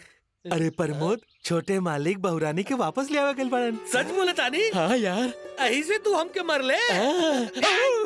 ये तू हमका पहले ना बोल सकत पहले? हम तो रात में कादर खान बने नहीं, ये दिन में अनुपम खेर कैसे बन गई? अपन बलबूता पर जियल हम जाने ली। देख लिहलू तू अपन लड़की का अकड़। दौलतमंद से शादी कई के महल में राज करे गइल रहे। हमार जैसन के छोड़ के वो अंग्रेज के पीछे उछल उछल के खुशी खुशी ओकरा पीछे भागत रहे। दुखी दुखी लौट के आवे के पड़ल ना, पागल भी है। पागल तो तू बाड़े। हमरे बेटी के जख्म पर मरहम लगावे के बजाय तू ऊपर नमक काहे छिड़कत बाड़े बोल? ई का कहता नहीं रहुआ, हम न मरले बानी, न तोड़ले बानी, न चिरले बानी, न फड़ले बानी। ए पागल, चुप कर। एक शब्द और बोले तो चप्पल निकाल के मारब तो के। चप्पल भी खा ले, नमक भी छीटब, थप्पड़ भी खा ले, लेकिन केहू तोहरा साथे गलत करी तो ओके बर्दाश्त ना करब। जब तक तू अपन गुस्सा ठंडा कई के मान नहीं खे जात, तब तक हम ई चौखट पर कदम ना रखब। चलता नहीं। अरे हम आई हमार वादा है।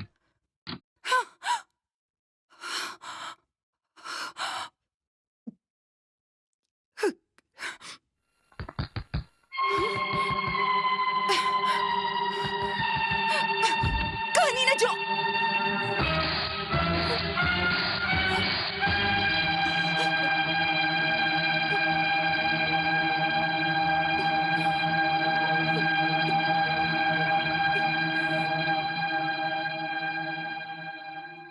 माफ करी दामाद जी, केहू और के समझ के चप्पल उठौले रहल। माफी तो हमरा के मांगे की चाहिए।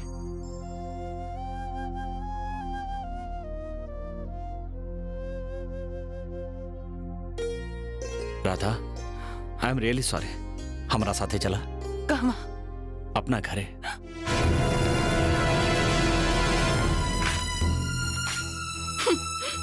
हमार दिल तोड़ला के बाद ये एग्रीमेंट फाड़ के का साबित कर चाहता नहीं? राधा, हम साचो बदल गए बानी।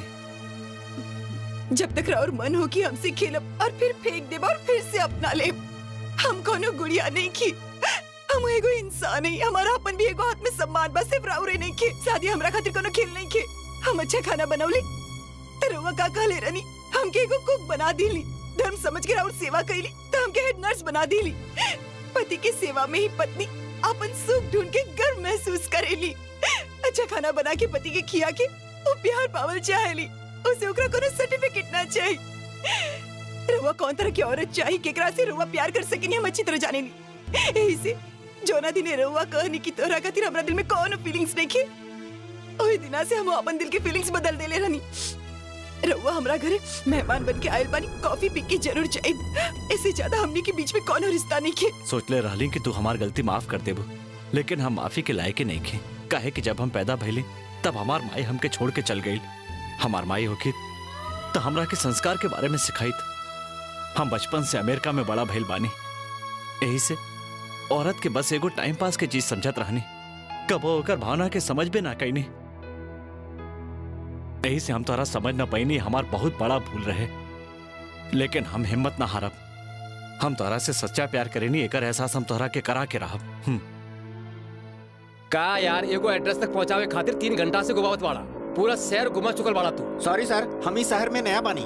का ये बात पहले ना पता सकत रहला तू? बहुत ठंडी लागता, चलिए हमने लौट चलल जाई। अरे का भाई, क्लच वायर टूट गई सर। तू अचानक ऐसे बोलबा तब बाकी के सफर हमने कैसे तय करल जाए, सोच ले डाले का? चिंता मत करी, हम जल्दी बनवा लेता नहीं। कैसे? यहाँ से शहर बहुत दूर बा। रवा ऐसा बोला था नहीं जैसे रवा के पता बा। जल्दबाजी बात, पैदल जाई। हमरा मालूम तो नहीं खे, फिर भी हम दोनों जरूर खोज ले। अरे कितना भाई? मीटर के हिसाब से दे दी। अरे कितना भाई तू बतावा ना। 500 रुपया भाई देबा का? अरे तू 500 कहबे तो हम तोरा के दे देब का? पहले मीटर देखब, फिर रेट कार्ड देखब, फिर हमके बतावा। तू देख के बतावा नंदिनी। देख लू का? ठीक बा जी, 500 रुपया ही भइल बा। ठीक बा तो देत बानी। 1 2 3 4 5 इला। नंदिनी तू आगे आगे चला, हम तोरा पीछे पीछे आवता नहीं। ना जी, रउआ आगे आगे चली, हम पीछे आवता नहीं। एगो काम करल जाए, हमने के दोनों साथे साथे चलल जाए तो देखे बालन के भी बड़ा अच्छा लागी। लागता दोनों अनहर बाड़न, भगवान रक्षा करे।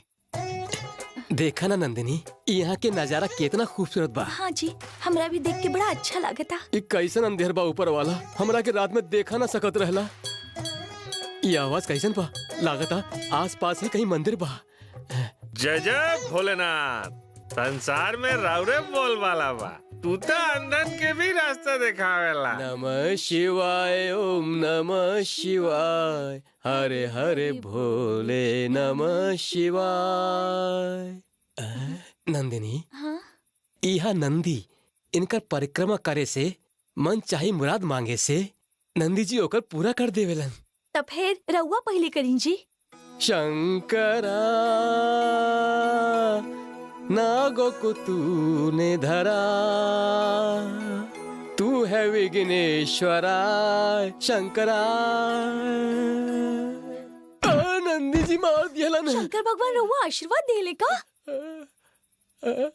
ओम नमः शिवाय, ओम नमः शिवाय, हरे हरे भोले नमः शिवाय, ओम नमः।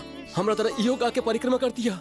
नंदिनी, नंदिनी, तोहरा कहे से हम परिक्रमा लगावनी, नंदी जी प्रकट होके प्रत्यक्ष रूप से हमरा के आशीर्वाद भी दे दिए ले। तब तू कुछ काहे न मांग लू? तोहर खामोशी के का मतलब? पति के आशीर्वाद छीने वाली नारी नहीं खी हम भारतीय नारी हैं। पति के सुख में ही अपन सुख समझ के खुश रहल हमार कर्तव्य बा। नंदिनी, तोरा जैसन पत्नी पाके लागत बा जैसे पिछला जन्म में हम कौनो पुण्य कैले रहनी। लॉस में चले वाली MBR कंपनी के रउआ खरीदा था नहीं?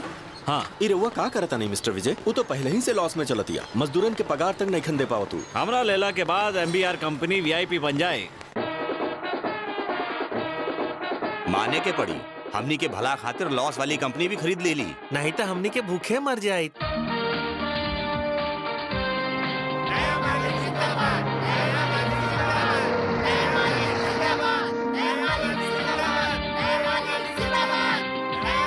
Thank you. आई सर, पहले ही कंपनी इन्हीं के अंडर में चलत रहा। हेलो।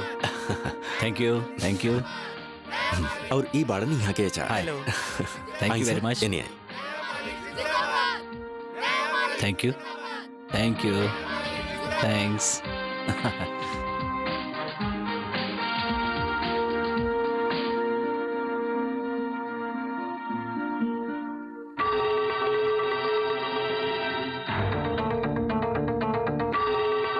सर ई बाड़ी राधा जी तरा और पिए।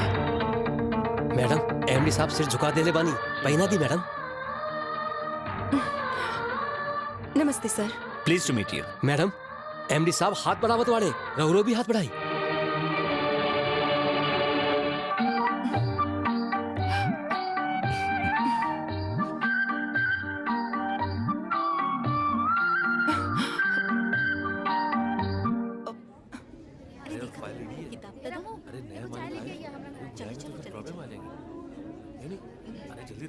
Good morning sir. Good morning, good morning. सुना राधा के मूड कैसन बात देखा?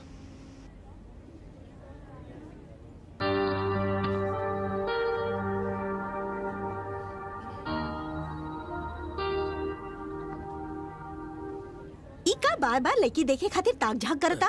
चेहरा देख के तो लागत बा बहुत बड़ा कैरेक्टरलेस बा। अरे यार ई का हो गई? विजय विजय बहुत गड़बड़ वाला मामला बा। भाभी जी इस्तीफा देत बाड़ी। हम तोरा के पहले ही समझौले रहनी ना, शादी के मजाक मत समझ। नारी अगर बिगड़ जाए ना तब फिर महामारी बा, कसाई बा। अरे बाप रे, हम का करी? चुप चुप चुप चुप। Okay okay. Yes come in. Excuse me. कहे इस्तीफा देवे आयल बाड़ू? हम काहे देबे लगनी इस्तीफा? कहे कि रोजाना तो के हमार सामना करे के पड़ सकेला, यही से डरा गए लोग।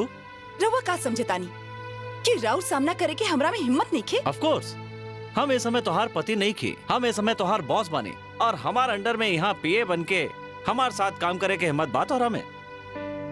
यस बिल्कुल हिम्मत बा सर। और ये सब काहे करबू तू? हम काम करब अपन परिवार के पाले खातिर सर। इस समय हम राउर बीवी ना हई, पिए हई। हमनी के आपन आपन हद पता होके के चाहिए सर। Be careful.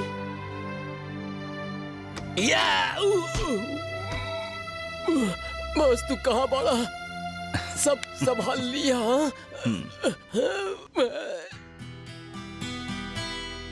हाँ ई का बेटी? अच्छा सब्जी तू बाहर फेंक देले बाड़ू। तू यहाँ बाड़ू और तोहार मन कही और यही से कोनो काम में मन नहीं खिलागत। दामाजी कुछ कहले का? ऐसा कुछ नहीं खे माई, हम संभाल लेब सब कुछ। कुछ बिगड़ जाए तो इंसान सुधार सकेला, लेकिन अगर इंसान बिगड़ जाए तो सुधारल बड़ा मुश्किल होला। ई हम नहीं कहत बेटी, हमार माई कहत रहल। दीदी तोरा खातिर एगो सरप्राइज बा, बताओ का बा? दिमाग खराब मत करा हमार, जी भी कहे के बाद जल्दी कहो। तोहार मन पसंद प्लेबैक सिंगर आशा भोसले जी यहाँ के फेमस कामराज मेमोरियल हॉल में अपन प्रोग्राम करता नहीं। जा और मजा करा। हमरा नहीं जाए के हुआ। ई का तोहार फेवरेट सिंगर बानी और तू टिकट वापस करा तो ई कहे? हमार जाए के मन नहीं खे करत और तू कह ताड़ के एंजॉय करी। हाँ मतलब जीजा जी के तू अभी ले नहीं भूलेलू। बकवास बंद करो। उनका याद करे खातिर नाम कोनो लैला है और नाउ कोनो मजनू बाड़े। उनका नाम लेते ही तोरा आंख में आंसू काहे आवेला? तोरा ई हरकत से पता चलला कि तू आज ले उनका के ना भूलेलू। देख राधा, माफ करे वाला के दिल गलती करे वाला से बड़ा होला बेटी। हमार बात माना, ओकरा के माफ कर दा। सभी संगीत प्रेमियों के हार्दिक स्वागत करतानी। संगीत के कोनो भाषा ना होला। आशा जी अपने देश में ही ना बल्कि विदेश में भी अलग अलग भाषा में गाना गा के अपने देश के गौरव ऊंचा कैले बानी। भारतीय सभ्यता के पूरे विश्व में परचम लहरौले बानी। आज उहे आशा जी हमनी के प्रोग्राम में म्यूजिक डायरेक्टर MM करीम के डायरेक्शन में एगो गाना प्रस्तुत करी।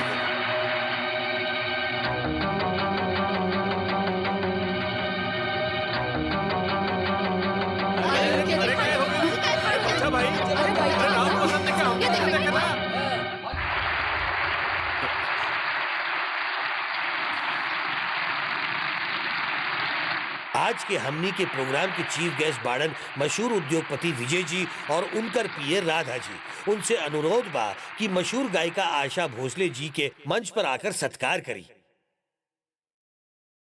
आई सर, आई मैडम। Come on please.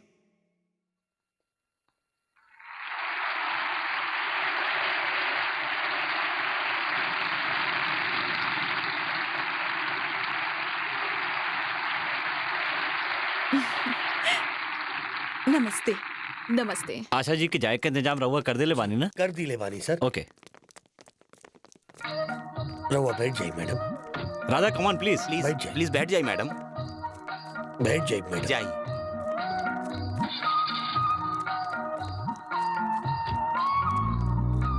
वो दिन हम आशा जी के प्रोग्राम देखे ना आ पाऊनी, ऐसे आज उनका सम्मानित करे के फैसला कईनी बस तोहरा खातिर। और अहंकार रहे। प्लीज गाड़ी रोकी, हम बस से चल जाइब। हम तोहरा घरे छोड़ देता नहीं ना। इतना मेहरबानी काहे खातिर सर? हमनी के शादी बस 1 साल खातिर रहल, अब हमनी के बीच कुछ भी नहीं खे।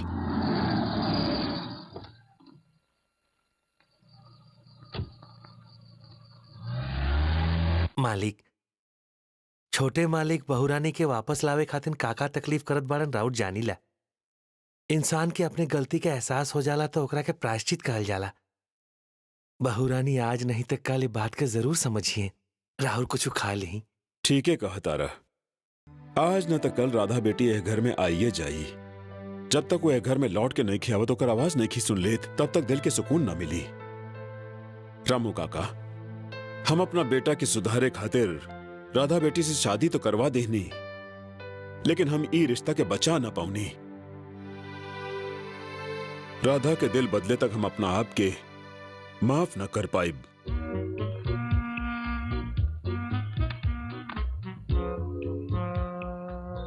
हमरा ब्लू पसंद बाजी। रहुआ ऊपर भी ब्लू बहुत जची जी। Thank you.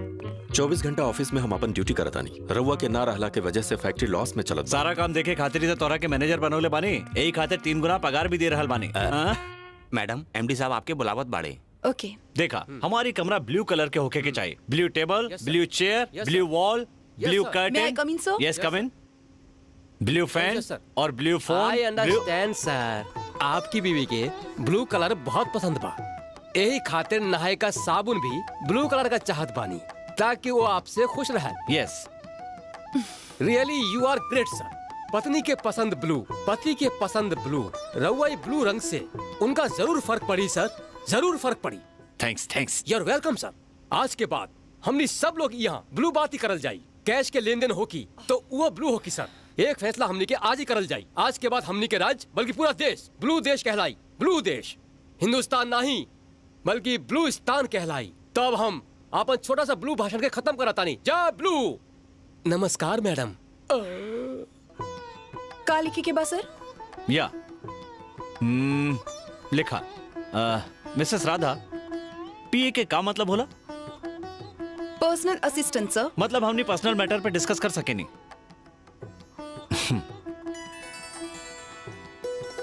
ब्लू ड्रेस में कैसा लगा था नहीं? जेकर मन मैला होखा वो कोनो भी रंग पहिने भद्दा ही लागी।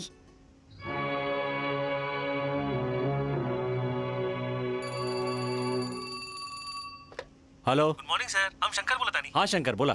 कुछ प्रोग्रेस भइल सर? नो प्रोग्रेस। पता ना तोहार बहन के दिल कब पिघली। राहुल चिंता ना करी, हमरा मालूम बा वो जल्दी पिघल जाई। ओह हाँ। ओके।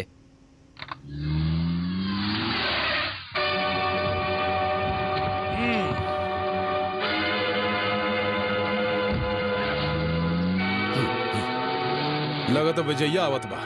वो हमनी के देख ली तो हम सब रंगे हाथ पकड़ल जाइत। हमनी के अपन मकसद पावे खातिर एकरा रास्ता से हटावे के ही पड़ी।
पेपर।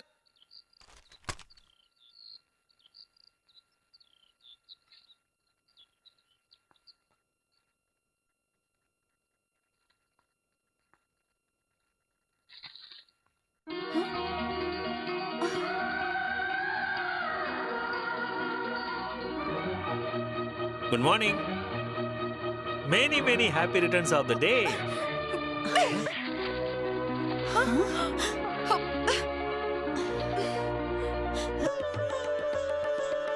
ये सब का बा बेटा? का बा? राधा के जन्मदिन के मुबारकबाद। देख लू, प्रधानमंत्री के भी ए तरह से बधाई ना मिलला। के दिले होखी? ऐसे ठीक कर ली हुई दीदी। देखा का बात बा? ए डिब्बा में से तो बड़ा अच्छा मिठाई की खुशबू आवता। बर्थडे बना केकर? विजय सर के पत्नी के जन्मदिन के खुशी में हम सब स्टाफ के 1 महीना के सैलरी बोनस देले बाड़न। बोनस तो दिवाली में मिलेला, लेकिन पत्नी के बर्थडे के खुशी में पहला बार मिलल बा। या हमनी के बॉस विजय खातिर उनकर पत्नी के जन्मदिन ही दशहरा, दीपावली, संक्रांति, ईला 1 महीना की सैलरी फ्री और ईद तोहरा खातिर। इतना शानदार तरीका से बर्थडे मनावता रे त अपन पत्नी से कितना प्यार करत होई है। बस प्यार ही ना, विजय साहब की हंसी, विजय साहब की खुशी, विजय साहब के दिन, विजय साहब के रात, सब कुछ उनकर बीवी के नाम पर बा। पहले का तू ब्रोकरी के काम करत रहल? या का जी ब्रोकरी के काम कैले हो के उहे आदमी ये तरह के बात कर सकेला।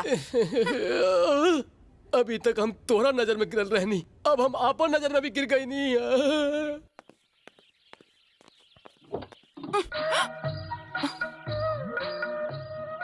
मैनी happy returns of the day.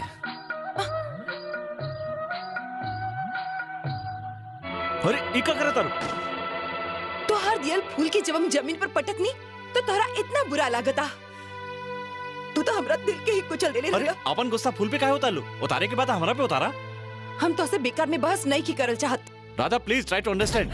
Radha हमारी बात सुना। राधा प्लीज। कौन बात नहीं की सुने के। राधा प्लीज। हाथ छोड़ा हमारा हाथ बना, हम शोर मचाए। अरे राधा देखा हमारा देखा हमारी बात का करत बाड़ा? ए तू अपन काम करा। सर हम लड़की के छेड़त बाड़ा, ऊपर से बहस करत बाड़ा। चल रुक जाई, ये हमनी के फैमिली मैटर बा। रवा लोग जाई यहाँ से। घर पे सॉल्व करा ना जाके। चल चला भैया चला। सड़क पे सब। हमरा यकीन हो गई हमनी के रिश्ता जिंदा बा। Thank you. हमरा तो से प्यार बा या तो हमार पति बाड़ा, ई सोच के हम तोहर जान ना बचवनी। विश्वनाथ जी के एक लौता लड़का की पब्लिक रोड पर चप्पल से मारे तो उनकर बहुत बेइज्जती होगी, ये सोच के हम उन लोग के रोक ले रहनी। याद रखिए ये बात के।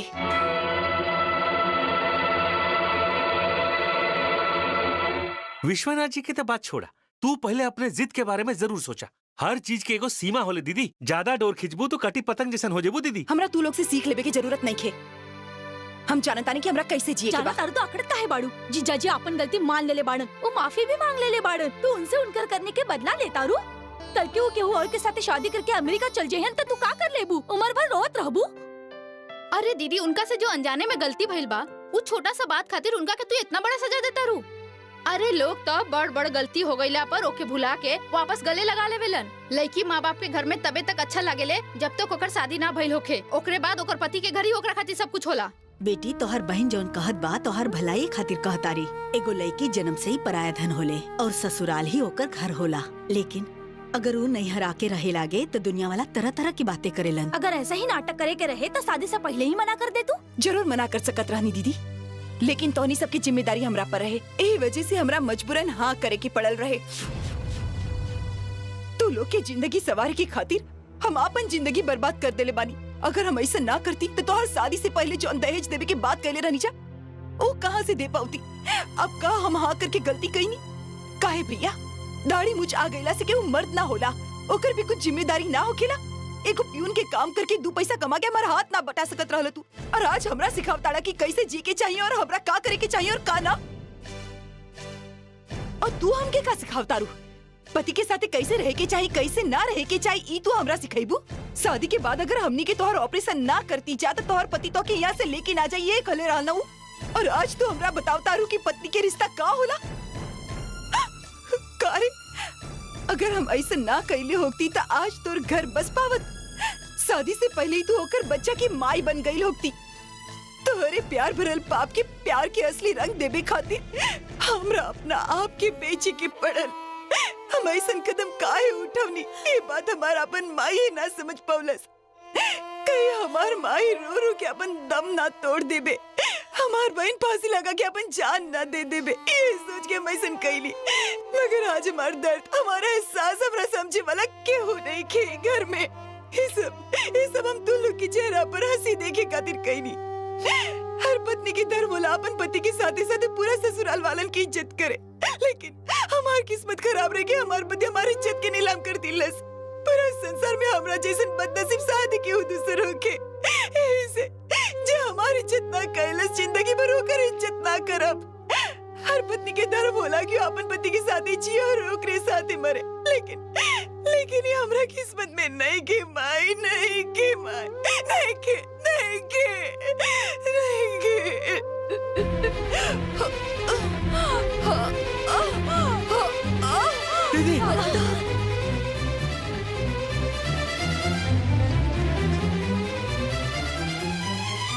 बेटा हमरा बड़ा डर लागता। घबरा जिन माई, सब ठीक हो जाई। माई रो मत माई।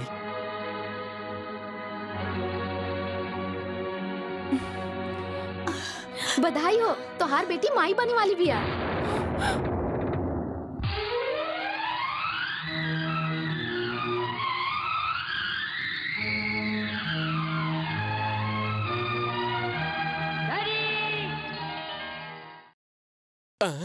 अंधेरापन के रोशनी में बदले वाली डॉक्टर जीसी गौरी। ओ माँ, ओह, कितना खूबसूरत नजारा बा। मजा ले बेटा, तू मजा ले। अब हमरा से और नाटक नहीं के होखत। करे के पड़ी बेटा, अगर दामाद जी के पता चल गई तो दामाद जी तारा के ऐजे छोड़ दिए बेटा। हम राव जी से कहले रोनी, फिर भी वो बात छुपौलन, हमार जिंदगी खराब कर देलन। दामाद जी हम तोहरे रास्ता देखत रहे। वो काहे खातिर? इली ऑपरेशन के खर्चा 15,000 रुपया। देखी अब हम चलत आनी, गाड़ी के समय हो गइल बा। काहे और केहू के फसावे के बा? ऐसन मजाक करेला, ऐसन कोनो बात नहीं के, सच में गाँव जाता नहीं, चलत आनी।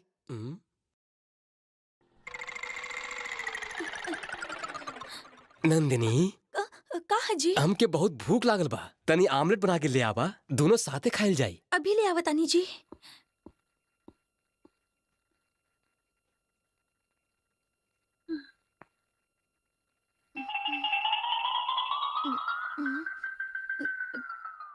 हे प्रमोद, ई तू का कइले? हम तो बस रात में कादर खान बने नहीं, और तू डे नाइट के कादर खान पकड़ा दिया ले।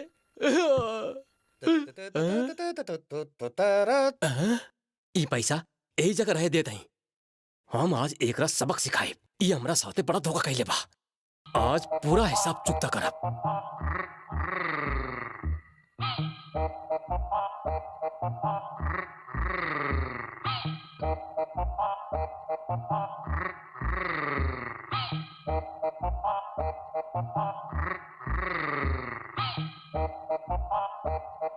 तो के बस पैसे दिखाला, हमरा जिंदगी के अंधेरा ना दिखत। आमलेट तैयार बाजी, आमलेट लीजिए।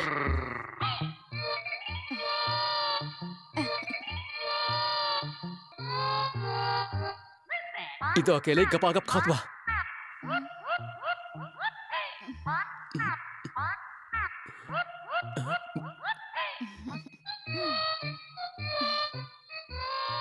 नंदिनी, आमलेट कहाँ बा? लागत है बिलार खा गई। बिलार कहाँ से आ गई? बाप रे, ये तो बहुत बड़ी चोर बिल्ली बा। बिल्ली यही जे बा नंदिनी। देखा देखा देखा, बिल्ली कैसे चिल्लात बा। लागता तोहार आमलेट उससे हजम ना बहिल। अरे देखा, बिल्ली की आवाज भी बदल गई। कमीना, छोड़ो ना तो के, छोड़ो ना तो के, छोड़ो। हमरा के अंदर सब बाड़े, हमरा के सब दिखाई लगा, सब दिखाई लगा, सब दिखाई लगा। हमके मत मारा, हम प्रमोद हई। अरे प्रमोद, तोरा रात में लौके लगल का? हाँ दिखाई लागल। अब जब तू पैसा उठाई ले तब हम देख लेंगे। ए तू हसत काहे बाड़े बे? हम सोच ली कि तू भुला जाई बे। भुला जाई? ये सोच के हम उठा ले ली। तू हमके पसंद बाड़े, सच में। तो हमके पसंद बाड़ा। ये का करे तानी जी? दोनों भाई गले मिलत बानी।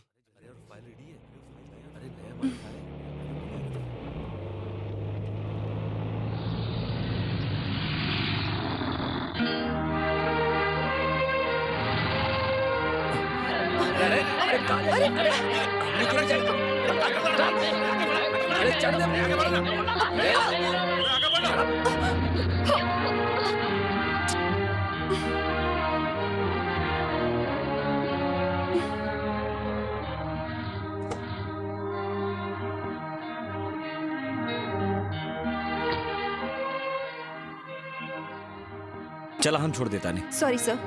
राधा तू पेट से वालों यही से चले के कहता नहीं। ओकर फिक्र तू मत कर, हम कौन धोखेबाज के साथे नहीं जाए के चाहत। मन कैलस तो कार में ले जाके बैठा देनी और मन कैलस तो बाद में फेंक देनी। एक इंडस्ट्रियलिस्ट विजय साहब की गाड़ी में एक मामूली लड़की की चाल ठीक ना लगी।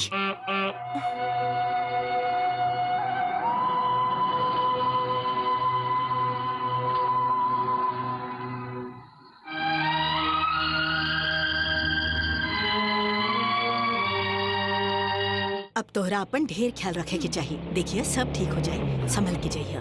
हेलो राधा, विजय साहब पूरा स्टाफ खातिर स्पेशल बस के इंतजाम कर लिए बाड़े। आवा आ जाए मैडम, जल्दी आ जाए। आइए मैडम, अब रोज बस स्टॉप पर धक्का खाई की जरूरत नहीं है। आइए अंदर, आइए आइए। यहाँ बैठिए। ये बस आपकी ही खातिर खरीदल गई मैडम, आपके ही बा। नहीं सब करवा। बाप रे, कितना परेशानी होत रहे। पहले सिटी बस में आगे से धक्का, पीछे से धक्का, उसे तो छुट्टी मिलल। अच्छा भइल की स्पेशल बस चले लागल। मैडम, आपके पति आपके खातिर कार खरीद ले बाड़न ना। हमने क्या ऐसा किस्मत कहा हो खिता ऐसे धक्का ना खाई थी। आगे देख के गाड़ी चलावानी तो समुंदर में गिर जाइबा। एक्सक्यूज मी, राउर सीट अब ऊपर नहीं है मैडम, नीचे कर दिया गई बा। मतलब? रउआ और राउर बच्चा के तकलीफ ना होके यही से विजय सर राउर के सीट ऊपर से नीचे करवा देले बाड़े। तुहार बच्चा होई तो तोरा सीट भी नीचे कर देवल जाई। हम तोरा के शादीशुदा देखा तानी रास्कल। इडियट। अरे बाप रे, थप्पड़ काहे मरलस? किस भी तक कर सकत रहे ना। बहन जी, वही तो घर की चाबी उनका के दे दी है। भाई साहब नहीं खन तो अकेले कहाँ जात बड़ू? अपना ससुराल में हमरा ननद के गोद भराई की रस्म बाना, उनसे कह देव कि कल शाम तक लौट आईब। अच्छा ठीक बा। माई, हमार गोद भराई ना करबू का? कैसे करब बेटी, हमनी के घर के हालत तो तू अच्छी तरह से जानत आरू ना। तू पैसा की चिंता मत कर माई, वो भले ही पति के धर्म ना निभावले होखे, हम पत्नी के धर्म जरूर निभाई। तब तो हम जरूर करब बेटी। देखा माई, पैसा नहीं के कह के अड़ोस पड़ोस के 2-3 लोगन के बोला कि थू थू मत करवाई है। इंडस्ट्रियलिस्ट विश्वनाथ जी के बहू के गोद भराई बा, पूरा रस्म बड़ा शान से होके के चाहिए। भैया बोला दीदी। सेठ जी ना, ससुर जी और जीजा जी की भी दावत दी है। जरूर दे देव दीदी, हम अभी जात बानी।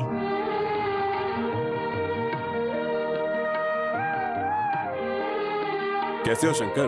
बिल्कुल ठीक बानी सर। नमस्ते। नमस्ते। आए जीजा जी। हाय। नमस्ते।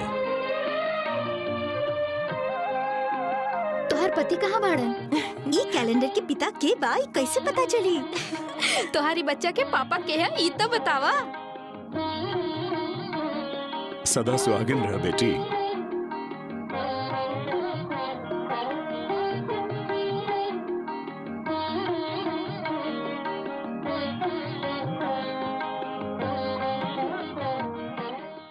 एक्सक्यूज मी सर,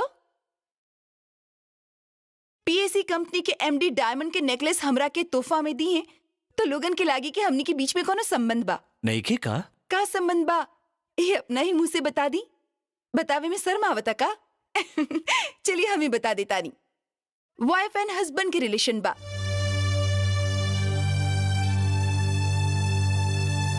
हमनी के एमडी विजय बाबू अग्नि के साक्षी मान के हमरा के अपन पत्नी बनवले रहले। Thank you. कहाँ चल देनी? विजय साहब के पत्नी होके भी हमरा ही हक देवे खातिर, चाहे वो घरे होके या पूरा ऑफिस स्टाफ के सामने, खुलेआम कहे में शर्म आवता? ऐसा काहे रोवा खुदे सबके बता दी। चलिए हम ही सबके बता दी तानी। लॉस में चले वाली फैक्ट्री विजय साहब काहे खरीद ले बड़े पता बा? ताकि उनके पत्नी के कोनो दुख ना होगे। मतलब कि हमके हम उनके पत्नी है ना। माफ करी, हम असली बात तो बतावल भुलाए गई। केहू रजिस्टर शादी करेला तो केहू समाज के सामने शादी करेला, बाकी साहब कॉन्ट्रैक्ट शादी कैले बाड़न, वो सिर्फ 1 साल खातिर। और 1 साल में अगर हम इनका पसंद आ गई तो ये जीवन भर हमरा अपना साथे रखी है, अगर ना आई तो हमके छोड़ दी है। ऐसे हमरा अपनव लेना छोड़ दी ले। जब इनका में हवस के भूख जागल तब प्यार जतवलन, और ये ओकरे निशानी बा। अफसोस तो ये बात की बाकी हमरा घरे से निकाला के बाद इनका दिल में प्यार जागल, यही से लॉस में चले वाली कंपनी खरीद लन। हमरा जन्मदिन पर पूरा स्टाफ के बोनस देलन, तकलीफ ना हो के यही से बस खरीद लेलन। और आज डायमंड नेकलेस देबे आयल बाड़न। हम मानत तानी वो बोनस बटलस बस खरीदले सब तोरा खातिर कैलस बेटा। वो अब बहुत बदल गइल बा। आज वो तोहसे बहुत प्यार करेला। माफ करी सेठ जी, माफ करी। उनका खातिर हमरा दिल में जे प्यार है उमर चुकल बा। हम आप लोग यहाँ ये बतावे के बुलवले रहनी है, इनका अपनावे खातिर ना। हम इनका अपन जिंदगी में शामिल ना कर सकेनी। तो ये फंक्शन का क्या जरूरत रहे? सबके सामने इनका बेइज्जती करे खातिर? ना, हमरा पेट में पले वाला बच्चा के खातिर। हमरा से शादी कलन, साथ फेरा लेलन, हमरा गला में मंगलसूत्र बंधले रहलन। ये बात की दुनिया वाला नहीं के जानत। ऐसे हमरा पेट में पले वाला बच्चा के बाप के बाकल ये लोगों को चीख चीख के पूछिए था हम का कहब। ऐसे हम सबके इस सच्चाई बता दीनी। हमरा वालों जैसे के नहीं। देखा बेटी, हमरा खानदान के वारिस, हमरा बेटा के खून आज तोहरा पेट में पलता। बेटी तू ऐसा काहे करता रू? I am sorry sir. Agreement खत्म होखला के बाद जब राउर बेटा हमके घर से निकालत रहे तब रउआ ना रोक ली ना कुछ कहनी। आज ही हमदर्दी प्यार होके वाला बच्चा खातिर बा, हमरा खातिर बिल्कुल ना। ए बात के हम जानता नहीं। तो हर कॉन्ट्रैक्ट की वजह से हमारी जिंदगी बर्बाद हो गई। अब हमरा पेट में जौन बच्चा बा वो बस बस और बस हमरे प्रॉपर्टी बा। शाबाश, अपना पहचान के चंद लोग के यहाँ बुला के तू अपना आप के महान साबित कर दे लो और हम की घटिया साबित कर दे लो। तू देखा, तू कोनो देवलोक के रंभा नहीं खू जेकर खूबसूरती के पीछे हम पागल जैसन घूमत पानी। और ना ही शादी हम अपन मर्जी से कैले रहनी। शादी से पहले तोरा एग्रीमेंट के बारे में सब कुछ बता दे ले रहनी। हमारा स्वार्थ के छोड़ा तू अपन फैमिली के प्रॉब्लम सॉल्व ना कैले रहलू। जाने अनजाने में हमसे भइल भूल के जब हमरा एहसास भइल तो सॉरी कहनी और एग्रीमेंट भी फाड़ के फेंक देली। बाकी तू न मान लू। पेट में पले वाला हमनी के लड़का के जेरोक्स कॉपी कह के बड़ा बड़ा डायलॉग मारत बाड़ू। ऐसन का बा तोहरा पास जेकर इतना घमंड बा? तोहरा जैसन लड़की हम रोज खरीद सकेली और उनका खरीदे के हमार कैपेसिटी भी बा। हम तोहार जैसन कई गो लड़की खरीद सकेली, लेकिन फिर भी हम तोहरा के अपनावल चाहत रहली। जनताड़ू काहे? काहे कि रोज एक एक पल तू हमार ख्याल रखत रहलू और तोहार गईला के बाद तू एक एक पल हमार ख्याल में आवत रहलू। हम अपन भूल सुधारल चाहता नहीं, ऐसे तोहार हर सितम सहज जात हई। अगर तोहरा के बर्बाद करे के होखी तो हम दूसर शादी करके तो के बदनामी के दाग दे के उम्र भर घुट घुट के जिए खातिर छोड़ देती। बाकी हमार कैरेक्टर ऐसे नहीं खे। अगर तू हमरा ना चाहेलू और हमरा बिना रह सकेलू तो तू सदा खुश रहा, ये हमारे दिल से दुआ निकली। God bless you.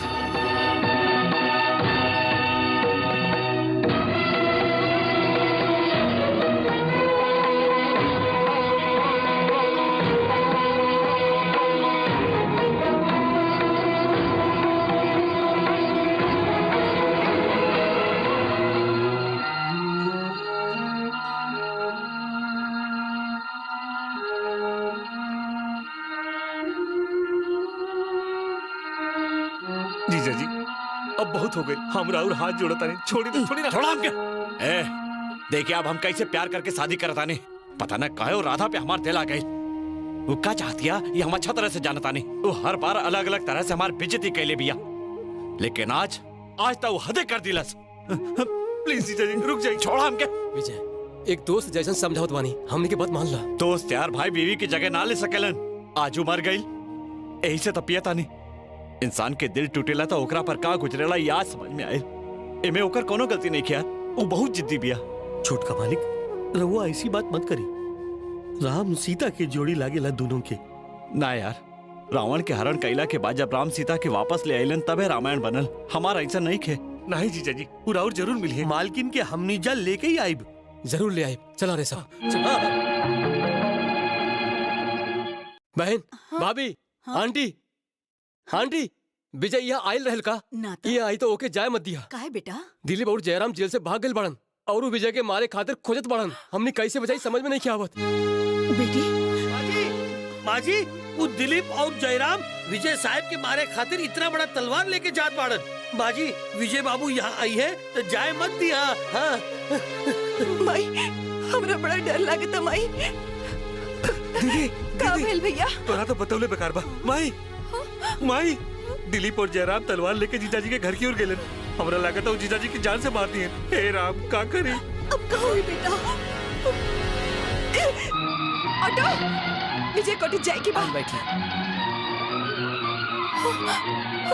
जल्दी चलाओ भैया प्लीज।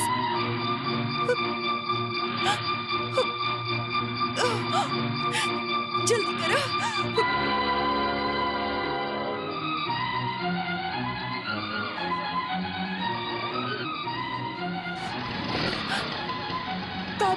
ट्रैफिक जाम है मैडम। हमारे पति ई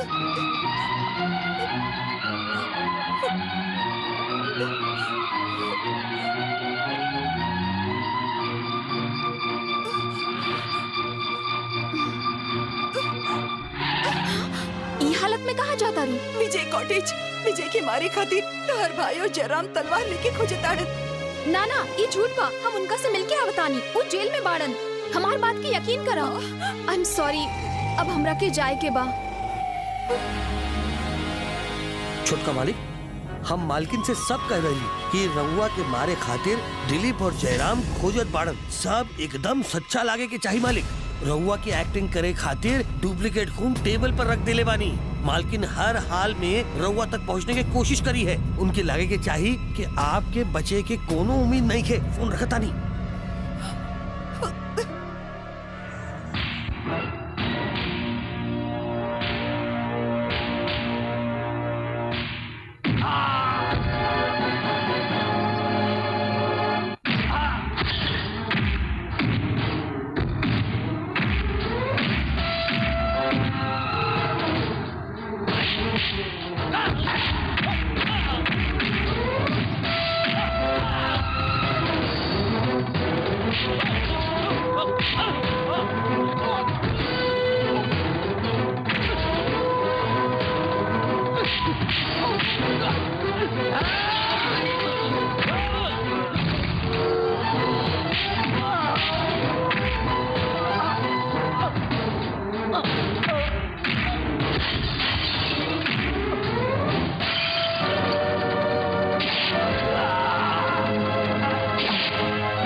देखत बाड़े तू, यह कमी ना रहे जे हमनी दोनों के जेल भेजलस। मार दे के। सिर्फ तोहगा नहीं, तोहरा पीछे पीछे तोहरे बबुओं के भेजा तानी। हाँ।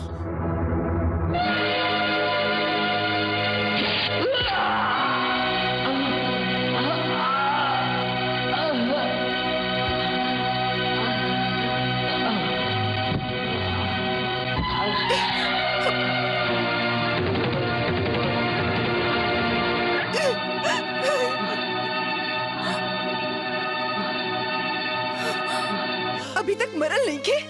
ओ, हमरा खातिर अंतिम सांस रुकल बा। छी, अपन एक्टिंग बंद करो। तो हर झूठ के सच मान के हम यहाँ तक भागल ही नहीं। हम रोज मर मर के जियत रहनी, लेकिन तोहरा में हमरा खातिर प्यार जागल। ये जान के हम पिघल गए रहनी। बाकी फिर तो हमरा साथे धोखा कइला। हम आज तक तोहरा साथे गलत व्यवहार करत रहनी ताकि तू सही रास्ता पर आ जा और हम तो के हमेशा खातिर अपना सकी। बाकी आज तो फिर से साबित कर देला कि तू धोखेबाज बाड़ो।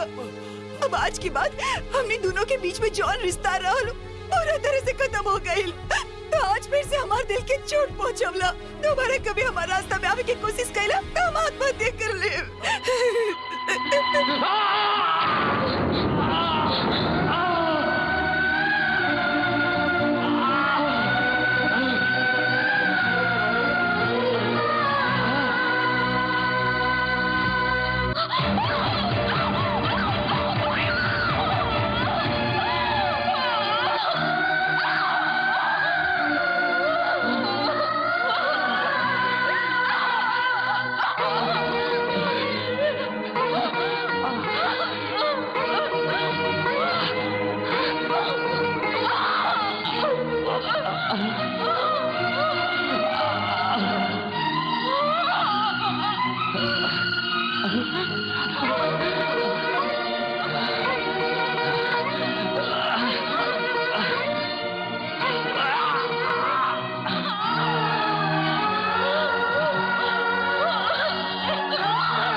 बेटी देख तोरा के बेटा भैया हमरा मत देखावा।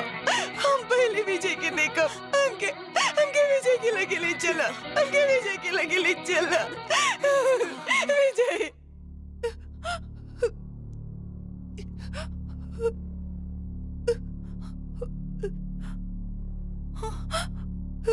विजय विजय विजय हमरा होरी देखा। विजय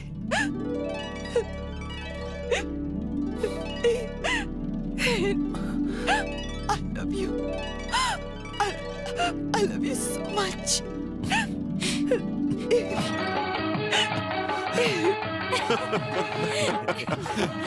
I am very very happy बेटा। अरे तू मिठाई लेके आयल बाड़ू तो बंद करके काहे रख ले बाड़ू?